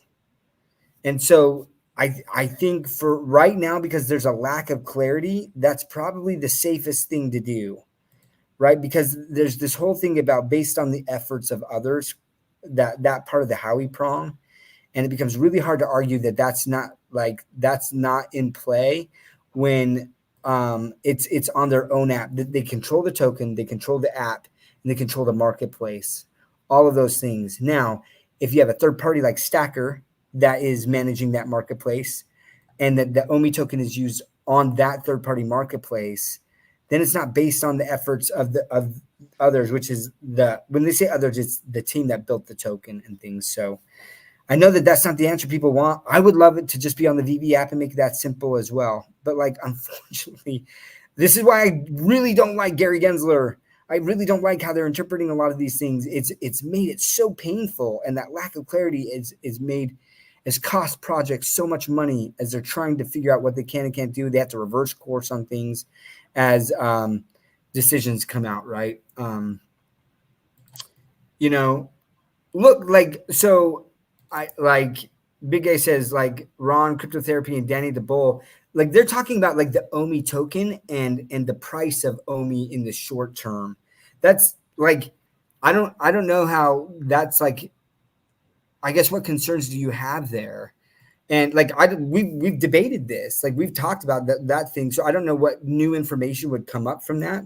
I don't think that there's been a lot that's changed. And look, I've already come on and publicly apologized for kind of how I went after Ron's Cryptotherapy, because I felt like he was attacking OMI, but really it was just like a different mindset where he's looking at shorter term things. And like the way Rain does it and the way that I agree with that investment thesis is kind of longer term plays. I spread out my investments, right? Like, and so it's very diverse. And so like, I'm okay with the token not performing well in the short term. Like that's the thing. So like, I don't mind alternate views and things like that. I don't know what we would accomplish in that type of discussion that we haven't already that hasn't already been discussed there. So if there's new things, I want to encapsulate that really quick if I can. Oh, sure. So my bigger thesis coming into crypto was like, what is the most efficient way to get rich? And at first I didn't know. So here's what my thesis is now. What I've seen the most amount of people have the wildest success, whether they had a really high intelligence level or not, is projects that had a good team, that had a good narrative that they were working on while they're really cheap and just dollar cost averaging into them. I've seen a lot of people come in and try to swing trade, like in short-term trade, and do all this. I don't know any of them that are rich from crypto. I know some number of people, and I swear one of them has an IQ under 100. I'm surprised, but all he did was dollar cost average during the bear market in a good project. And when something got cheaper, one of those ones he was interested in, he just bought more. And he became worth millions and millions and millions of dollars in 2021. So as I think of what is the best way to play this market, well, that's my thesis. That's what I've seen over 7 years, is just dollar cost averaging in substantively sound projects. If they get even cheaper, then I just buy more, and then I wait to see if it does play out. And I've seen that be a massive wealth creator. So some other people have some different things. They're looking at the charts and they're like trying to take these short-term trades over a month or two period, and sweet, I'm up 35% here, and oh, I'm up here. Oh shoot, I'm down 65% here. And I haven't seen any of those people make millions of dollars. And so that's just, it's something like I did think when I was new to crypto that I wouldn't be really good at this if I didn't learn how to read the charts and to make all these trades. And I found that's just not the case. Most of the people doing all that stuff, they substantively don't end up wealthy through crypto investing. The people that I saw become multimillionaires just dollar cost average into substantively strong projects when everybody was flooding them, and they just bought more. And then when they were right and those played out huge, they became multimillionaires. So that's what my thesis is. Just I'm playing it that way. Other people want to have a different way of doing it. Cool. We're going to see at the finish line when the bull market goes absolutely crazy, which methodology worked out way better. And people say, oh, they're ahead of you for right now. It's like, I don't care. We're not anywhere near the finish line. When we get to the finish line, we're going to see who's ahead. Cool. Preach. Hey, look at this, Mr. Pags. Appreciate that comment. Very interested. Yeah, and I know Pags, like, look, that whole BitForex thing was terrible, and that sucked. That sucked. And so I can understand where you're just like, you know what, like this, I'm just out with that, you know. Guys, did you get your money back? Oh yeah, I know I'd love to some put in did. the comments if you were able to. I mean, I know that Rain, you're still waiting on yours, right? But we have started to see people that have gotten that. I know it's very slow process, but they are processing those withdrawals. So I'd love to hear that if that happened, Pags. You know, I don't always agree with some of your takes on things, and that's like, but that's the thing is, I feel like it's always been respectful. Like I didn't see Pags go on and attack people, right? He had a very strong opinion about certain things. Like I think that you were on actually with God's Entry, and you guys were trashing the token and saying it's dead, and I disagree. And God's Entry came on here and basically said the same thing, right? But at the end of the day, we were like, yeah, we agree to disagree, and like those conversations are great. Like, I mean, in that, like, I don't mind having those where people are like, here's why I'm frustrated, here's why I'm out, right? And this is why I think it's dead. And we can have those conversations. So I've always appreciated that Pags never went on like attacking people. So waiting on a QR code to access. I hope you're able to get that out, man. Yeah, I really do. So yeah. God's Entry was on Monday. He wasn't like on, he just commented on Monday. Me and Rain were on, and he said something about 5-year bullish divergence and that he's waiting. So I think God's Entry might be hopping back in soon as well. And but here's the point that I made with God's Entry too, right? Is God's Entry is a trader. And so honestly, with the low token, like the low trading volume right now on OMI, as a trader, I wouldn't be touching it either. If I'm looking for short-term gains, I'm going to go to the tokens where there's a lot more volume on a lot more exchanges and play that, honestly. But I like, look, and all I have to go off of is I've been in crypto now for 3.5 years.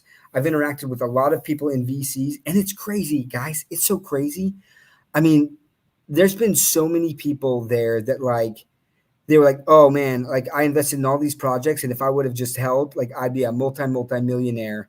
And they're like, I regret that. And yet they still sell the token as soon as they can get it. Like it hasn't changed.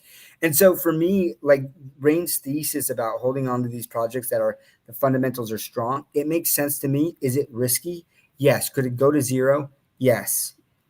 and we'll see. So like, again, like I think that the discussion with like a trader like Ron's Cryptotherapy and Danny DeBoll, it would be like, I think that there are projects with lower market caps that are in like the narrative and the hype, and those are the ones I'm going to go for. And I'd be like, yeah, me too. Like I'm going to go into some of those as well. That's a great idea. Which ones? Cool. Yep. Awesome. And then I'd be like, I like OMI. I like the fundamentals. And I have a bag of it. And because I'm willing to hold on to it for the long term, because I think long term it'll do really well. And they would probably be like, yeah, that makes sense. Yeah, here's what I'm doing. So like, I don't know how interesting the conversation would be. But I love this. Ryan's just like, Ryan, I don't know why people spend their energy going on and just complaining about like a token. Like, look, it's fine if you're invested. Like I look at Wes, right? Wes continues to put money into VeVe, and he's frustrated with how things go. And so like, I think sometimes people just like want to hear other people's thoughts on that to kind of bounce that off there. But like overall, Wes supports the channel and I appreciate that. But then there's other people who just come on and all they do is crap on the team. And I'm like, don't you have like, isn't there like a Netflix show that you could watch that you'd be enjoying right now?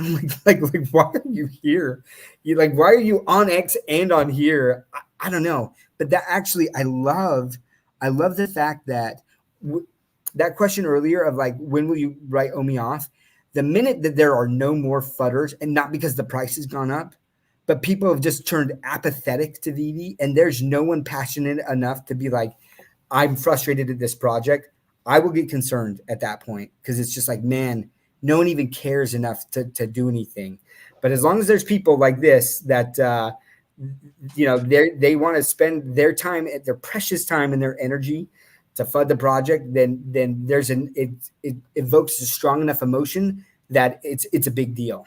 I don't see people coming on and crapping on Cryptoys. Like on Superstar Monies, because they talk about Cryptoys a lot. I don't see people constantly just continuously multiple people creating different accounts just so that once their account gets blocked, they can come on and do another account and continue to crap on Cryptoys. Like, I don't know. So anyway, part of the reason is the project, if the project had launched 3 years ago and or prior to 3 years ago, and the prices went really, really high and then they bought in there, then you would see it. So it's not that Cryptoys is like immune to that. It's just their timing. They only came out, a year and a half ago. So in the bear market, and prices haven't really gone up, but they haven't really gone down. They've gone down some. But like if they had come out 3 years ago and they'd gone way up and then gone down, you would see very different things because people don't want to take ownership that they bought high and they didn't understand the cycles yet. They'd rather displace that ownership and FUD whatever the project is and talk terrible about it and everything because it's everyone else's fault. Cool. Do I know what buying high? Like I had been doing investment from prior to when I got in crypto, but I came in October 2017. So I bought somewhat high and it went higher, and I even bought more as it went higher. Now, what decision I could have done was run around blaming all the projects that I bought too high and blaming them. The decision I made was, well, shoot, dang it. Okay. Now I got to evaluate like, oh, there's this 4-year cycle, and that means we're heading into bigger lows. When do I start accumulating and what do I start buying? And that's what I use that time instead of complaining, running around, being like, oh my gosh, I bought this and its price is devastating. It's everyone else's fault. I use that time to research and buy cheap, and it financially changed my life for forever. Cool. Some of you are making that decision now. It's probably going to go really well for you. Some people are making the other decision. Cool. And it's probably not going to go very well for them. Yeah. Agreed. So look, we got just a few minutes, but Randy, I'm going to say, because there's quite a few topics that we didn't get to cover with you that I want to make sure that we chat. So I'll stay on for a little bit longer so we can talk about them. Because I want to make sure that we cover the topics that you wanted to cover too. And that was my bad with just like, I just felt like it's so important to address a lot of the people's comments in here, and keep them involved. And I really liked a lot of the discussion there. So, but we'll stay on. So Rain, why don't we have you have any closing comments that you want? And then Randy and I are going to jump into Twitch and kind of like their streaming fees, right? We've got NFT insurance, and then the Dapper Labs flow withdrawal requests. And then we can kind of see if there's any other additional comments we want to cover before we close out. Yeah. So every market, whether it's stocks, the tech sector of stocks, whether it's real estate, so the markets tend to overboom and then overbust. In crypto, because the Bitcoin halving, it created this really weird thing that it happens every 4 years, and it's more predictable than any other market in there. Like normally you can't say like it's such like a quantified time frame. And no, it's not exactly 4 years. It's about 4 years, just under that. And you can't really predict what month it's going to be, but generally it falls in that timeline, and we're coming up on that. Now, is the blow off top going to be in 3 months or 14 months from now? I don't know, but generally likely somewhere in there.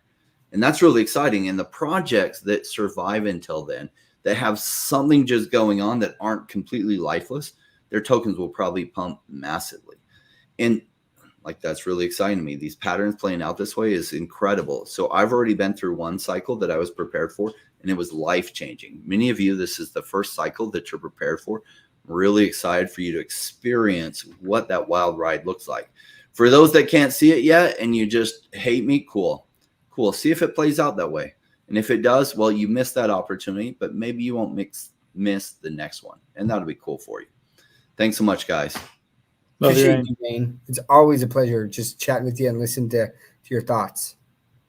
All right. We'll see you, everyone. Yeah. Peace out. Run that.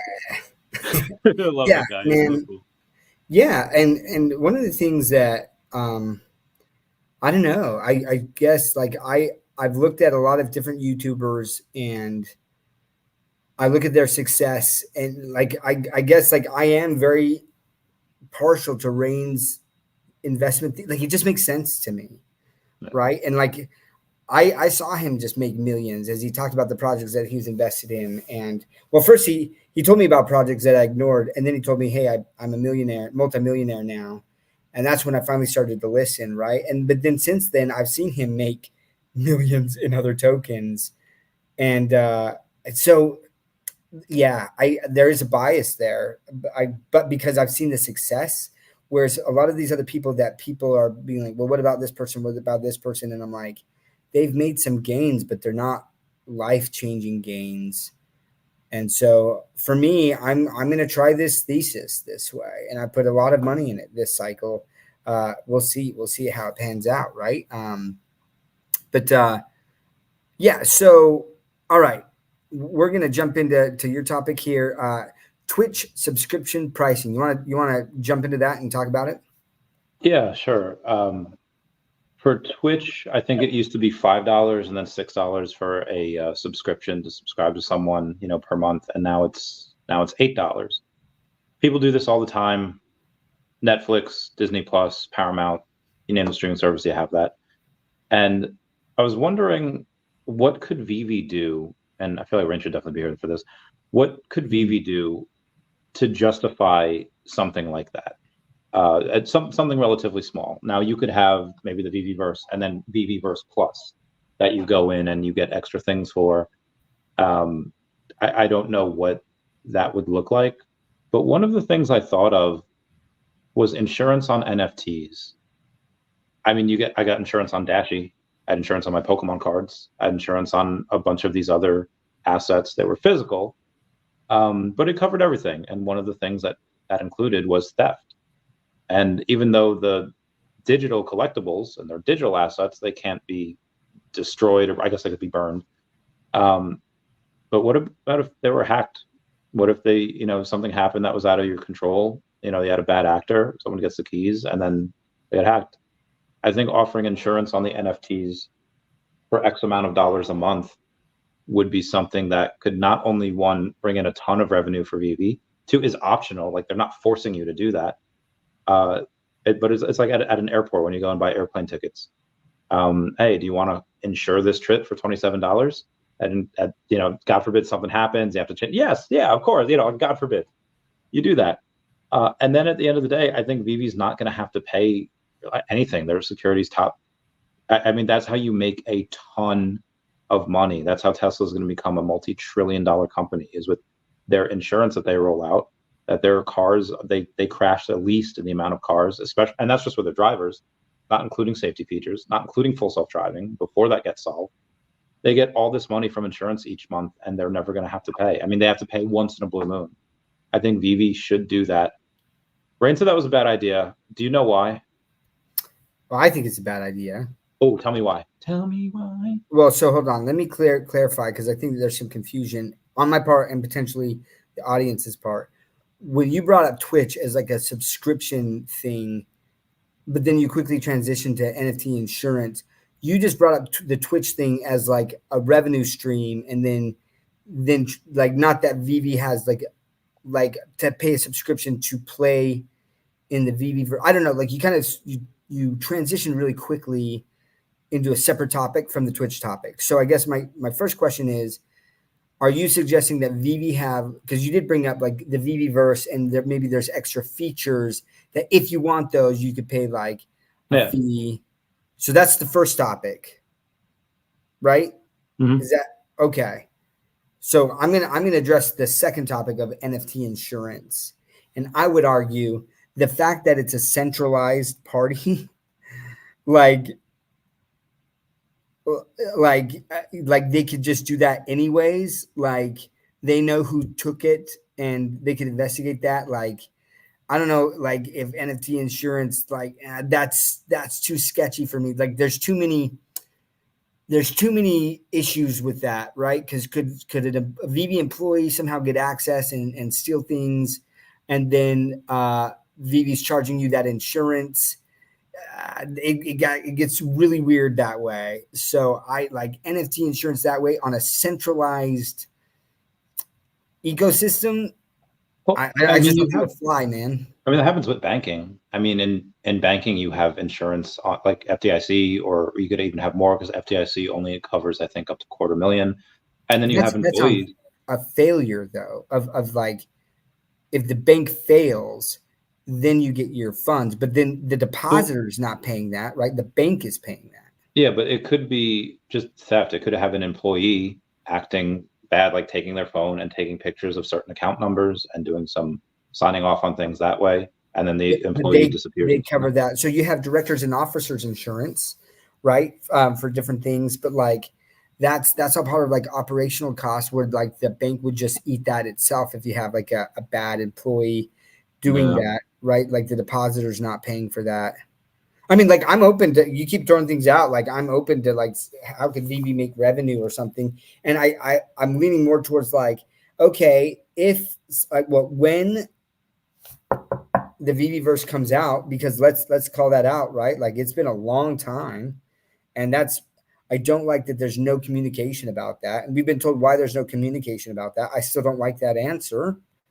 Like, it's frustrating from someone who's like, what's going on with that? I'd still have to load. But anyways, when the VeVe verse comes out, like, if there were extra features, it would depend on what those features are. Is it worth it? Because like I play Marvel Snap sometimes, right? And like, there's this thing where like every month they kind of do like new characters and stuff, and you can pay like $5.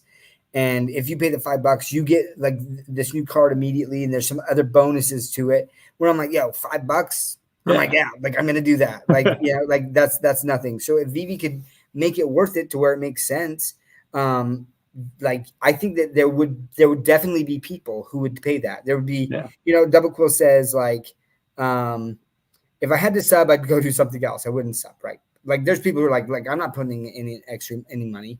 But then there's other people, depending on what it was, that like, hey, with the VeVe verse, I can do these extra premium things. Sweet, yeah, like I'd be down with that.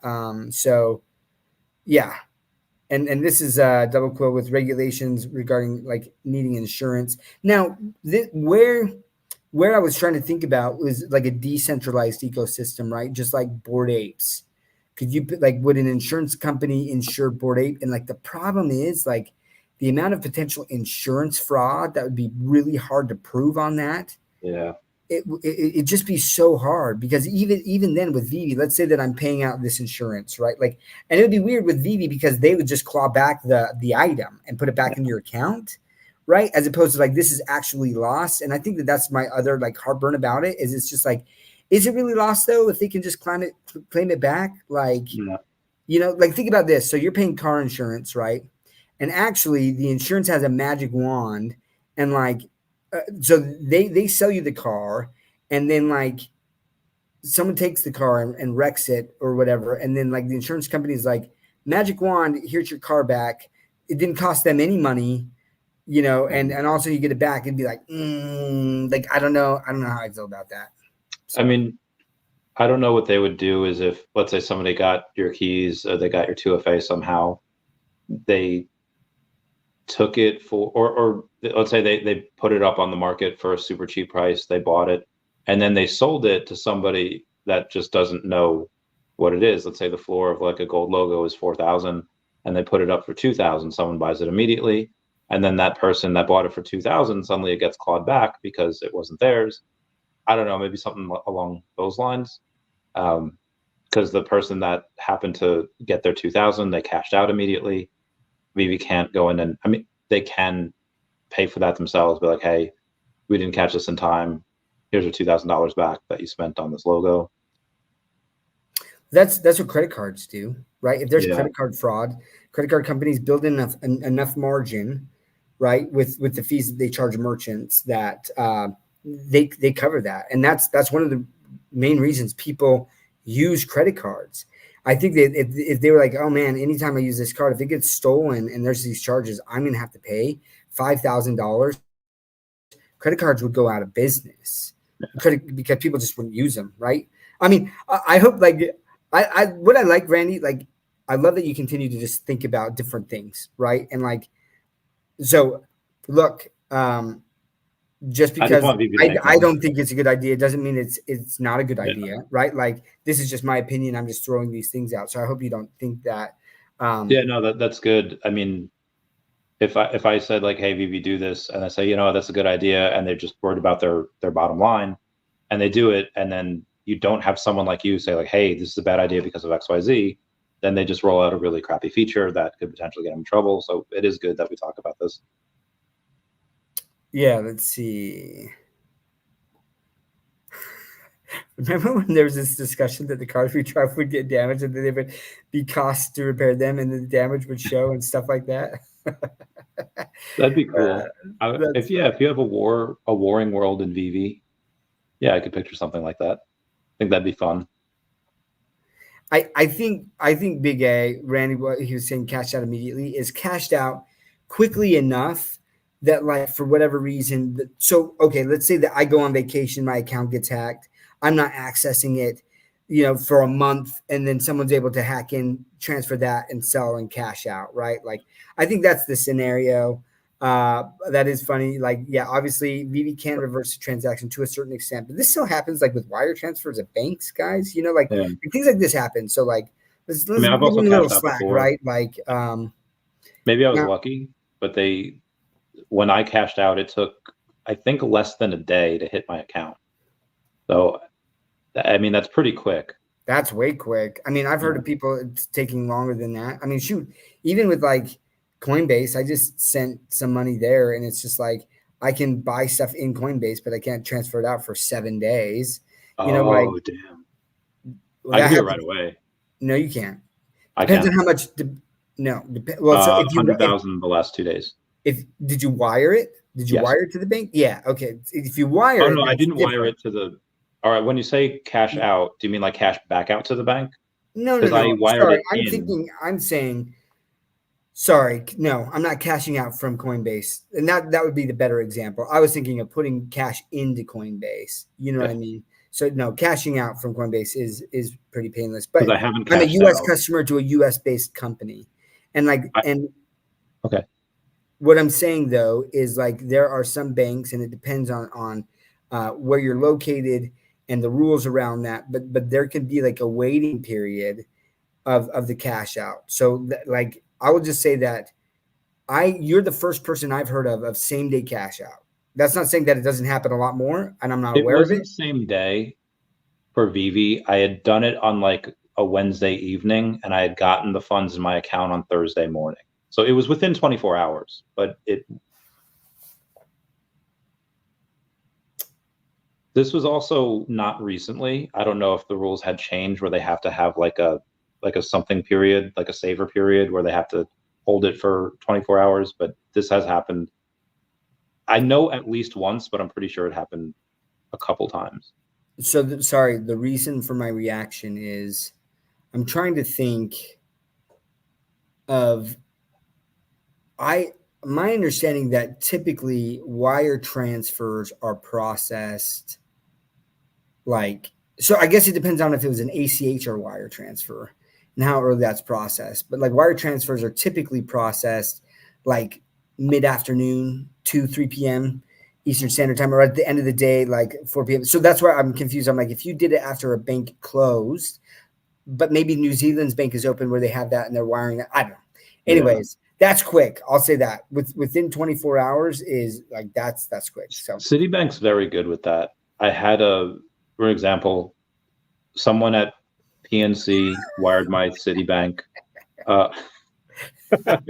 Maybe. That's funny. I want to get on that list. I haven't cashed out yet, so I guess I don't care. But someone at PNC wired my Citibank at like 9:30 in the morning. I got it by like 10:30. I wired it into Coinbase, and I got it in Coinbase at 12:30. Wired it to a Coinbase wallet, or sent it over to a Coinbase wallet. So but I know some people that it takes like 7 days holding period where they're not allowed to like spend it or anything. So, yeah. So Pag asks, has there been an expectation of anticipated VeVe Alpha release been announced? And if not, why not? What are your thoughts on that? I don't think they have. I don't think I'm breaking anything by saying this. VeVe looks amazing. I've seen multiple photos of it looking absolutely spectacular. And I've also seen photos of it looking okay. And the reason why I think that is because it might depend on your computer and graphics card. And if you have a really good computer with a good if you have a gaming computer with good graphics card, then it's probably going to look fantastic. And if you don't, it's probably going to look okay. It probably just runs on the capability of your computer. So I don't know what the reason for them to not release any alpha video, because they could just go in and they could just pick a couple dozen people, say like, hey, we're going to have a video, like first person of you guys walking around in there, doing whatever. And then they could release that and it would look fantastic. So I'm not sure what the delay is with that. Maybe they have to wait for certain companies to sign off before they can officially release it. I don't know. Right now on OMI to NFT, there are certain collectibles that you can list for OMI, and there are certain ones you can't. So maybe before they release a list or release a video in VeVe, maybe it has something similar where they have to wait for certain companies to sign off. But this is all just speculation. I've actually no idea what the holdup is. Yeah, so I'm going to say something. I think that there's two people in a couple different camps. One camp is, like the VeVe is gonna like that will be the answer, hopefully to make OMI like go up in price. I don't think it will. I don't personally. I don't think it probably won't at all is my guess.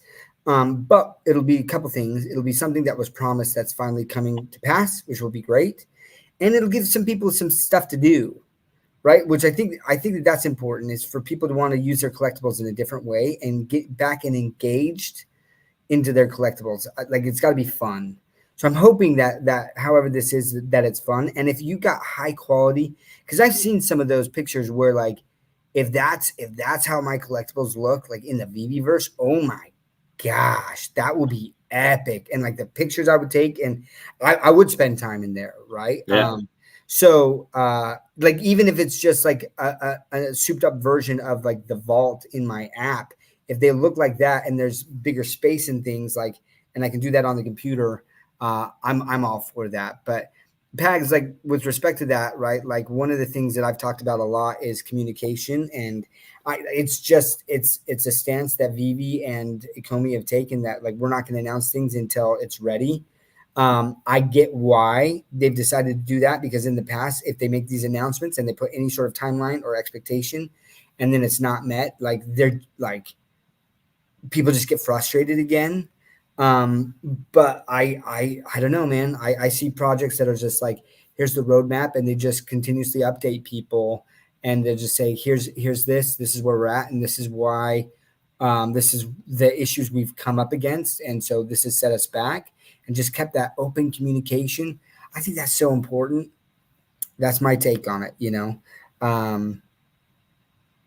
Yeah. Great. Yeah, and so I hope it's a good reason VeVeverse is taking so long, not a bad reason or something that's not possible to achieve anytime soon. Look, like I would rather them say, here's what's happened, and like we've had to pivot. Like, I don't know. I don't think that they're pivoting. There's still people in beta that are still testing it and stuff. But it is sad that like we haven't had any new people in to test it, and I don't know why. And it would be wonderful to know that information, right? Yeah. So look, there's a lot of different ways to do gamification, right, on the platform as well, and maybe they could integrate that with the VeVeverse. All right. So Dapper Labs, tell me, I have not read the news on this. I'm very interested in this, and I'm assuming it's because of the Dapper Labs lawsuit and like changing things to a DAO, right? Like so like tell me more about this Dapper Labs thing. What's Sure. going on there? An important update. Flow tokens in your Dapper wallet. We hope this message finds you well, blah, blah, blah, blah, blah, blah. Upcoming Crescendo network upgrade. As part of the upcoming upgrade on the Flow blockchain, all Cadence fungible tokens will be ERC20 compatible, and all ERC20 compatible tokens on Flow can be used in Cadence smart contracts without special handling. This will ensure that all Flow applications, whether they are built with Solidity, Cadence, or some mix of both, are fully interoperable with the wider Web3 ecosystem. Means that anything that you collect or own on either chain can seamlessly be transferred between both networks. I think that's great. And they call an action required for Dapper Wallet Flow token holders. They say that they will discontinue support for USDC on Cadence effective 12 a.m. Pacific time, 3 September 2024. It only impacts USDC on Flow and Flow in Dapper Wallet. So you must withdraw your Flow tokens held in your Dapper Wallet to a Flow wallet by 3 September 2024. To guide you through this process, we have a detailed support article. On my Tangem, I don't think it supports Flow. Where do you hold your Flow? Or where could you hold your Flow? You don't have to tell me exactly where. Wait, what's the question? I guess I didn't catch the question. Oh, where do I hold my Flow? But like, on my Tangem, it doesn't support Flow, and neither does any Trust wallet that I've owned. So like, where could you hold your Flow? Because the only other place I could hold it is on Coinbase, and I could hold it there, but God forbid Coinbase goes down. I don't want to be out like $100-something thousand because it went down. I want to hold self-custody. Yeah, I don't own any Flow, so I don't know. Look, like, I mean, I feel like with NFT projects and tokens, I'm good with OMI. Like, honestly, like in that narrative, like that's where it is. I'm putting money into AI, long gaming, Web3 gaming, I think is a big thing. So like Avalanche, even just like the Avalanche token, but then, so yeah, like don't know. I can't answer the question. And like the Cadence blockchain, I guess like I'm not familiar with Cadence blockchain. I haven't interacted with that, and maybe it's because I own Dapper, like I own like NBA Top Shots. Like I own not a ton of those NFTs, but like an okay amount, and like I bought some of the players that I really really like, and some of their special moments and things, and I'm happy with it. It's fun to interact with that, but the Flow token, I don't know. I don't got an answer for you there, man. Sorry. It's all good. It's all good, fam. But yeah, that's just what we would have to do. So that's the Flow update. Just warning people that have Flow token. I have a bunch.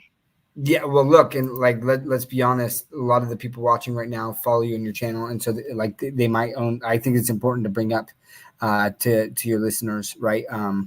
So like I'm gonna have to dive into that. Maybe like I'll have to talk with you a little bit more about Flow and like because I know Rain's big on Flow too, and I just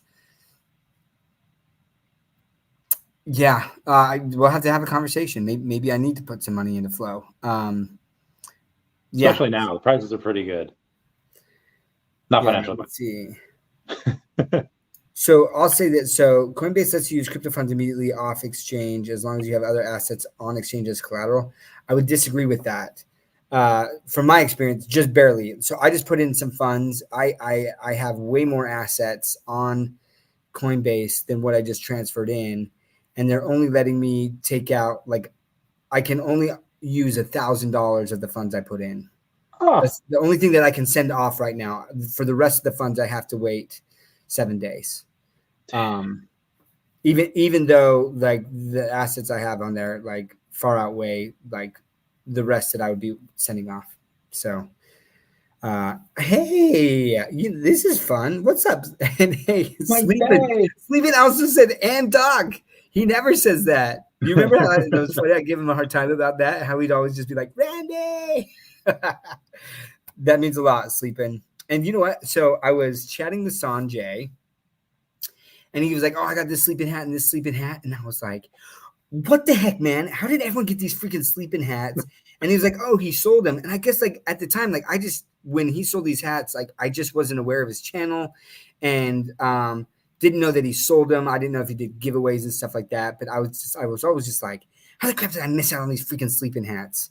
And so, but it was, yeah. So I finally learned that I would have had a freaking bottom, and that it was like a blind box, I guess. And that like, there's the secret rares and stuff. So listen, Sleeping, if you ever do another sale of hats or maybe hoodies or like whatever, right? Someone like, if like, I got to find out. I got to make sure that I'm in the know about this, because I need some sleeping gear, some sleeping swag. Instantly. Like, yeah, I don't doubt it, man. You're a rock star. So dude, Sleeping is so good. If I am assuming that everyone already follows Sleeping. If you don't, man, like the guy's knowledge, first of all, of just comics in general is phenomenal, but then also just like the business sense. So yeah, you got to listen to him. Follow him on his channel. It's awesome. Fun, super fun and entertaining as well.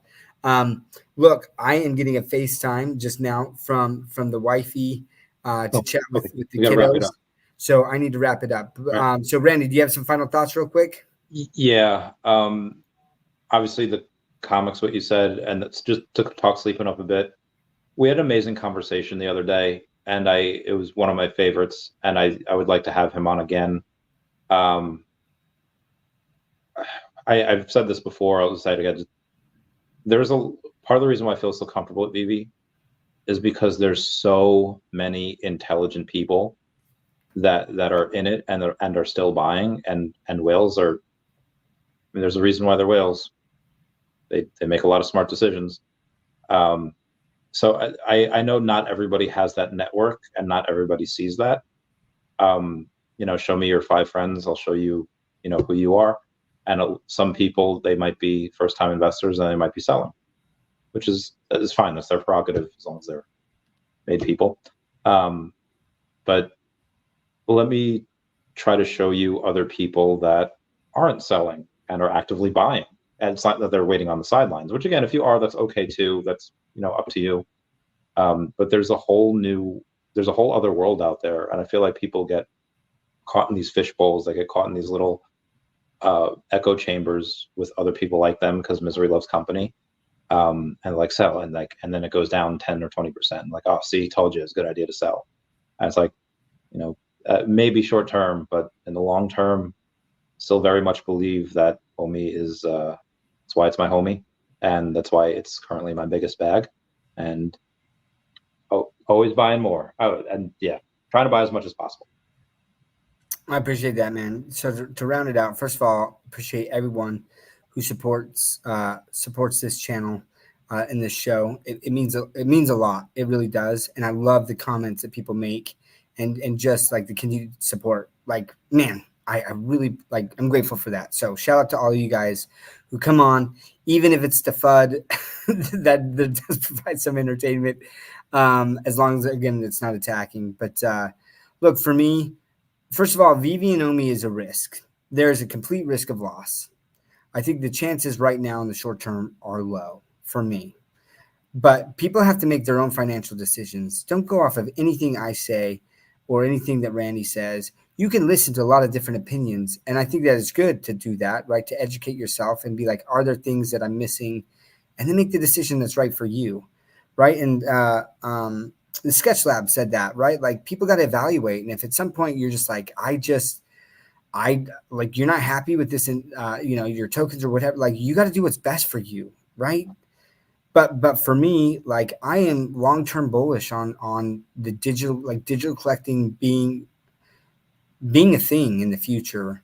And maybe we are in the Atari stage, right? And it's going to take 30 years before we really get to gaming where it's just like super immersive and fun and mass. In fact, like, hold on, I got this. Hold on. Hang on. Everyone, I would like to talk to you. Oh, okay, he's back. Nope, sorry. So shout out to Mr. MC1 and also to Potential Human and to Pyro, RIP Pyro, man. But Sanjay, so Pyro and Potential Human had created from an Atari cartridge, right?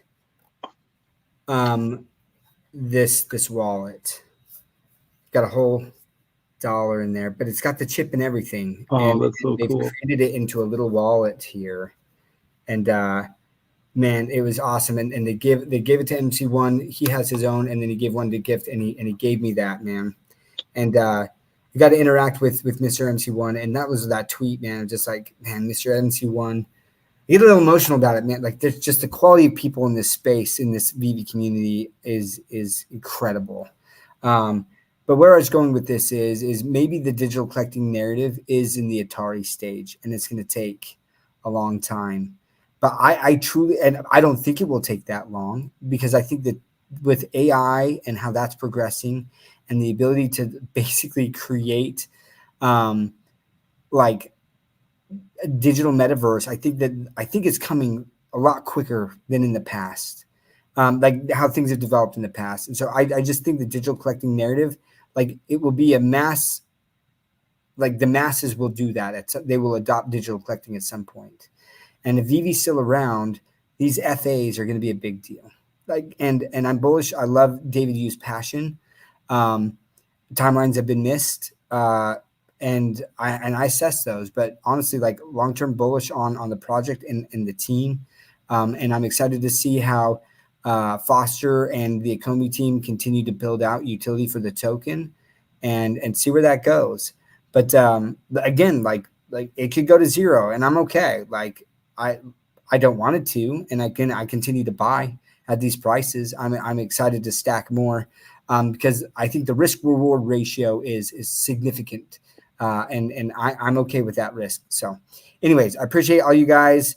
Oh, look. So yeah, this is Mr. MC1, Pyro, and Potential Human for the lovely and rare and special gift. It is. So this is going to be going up in my background here.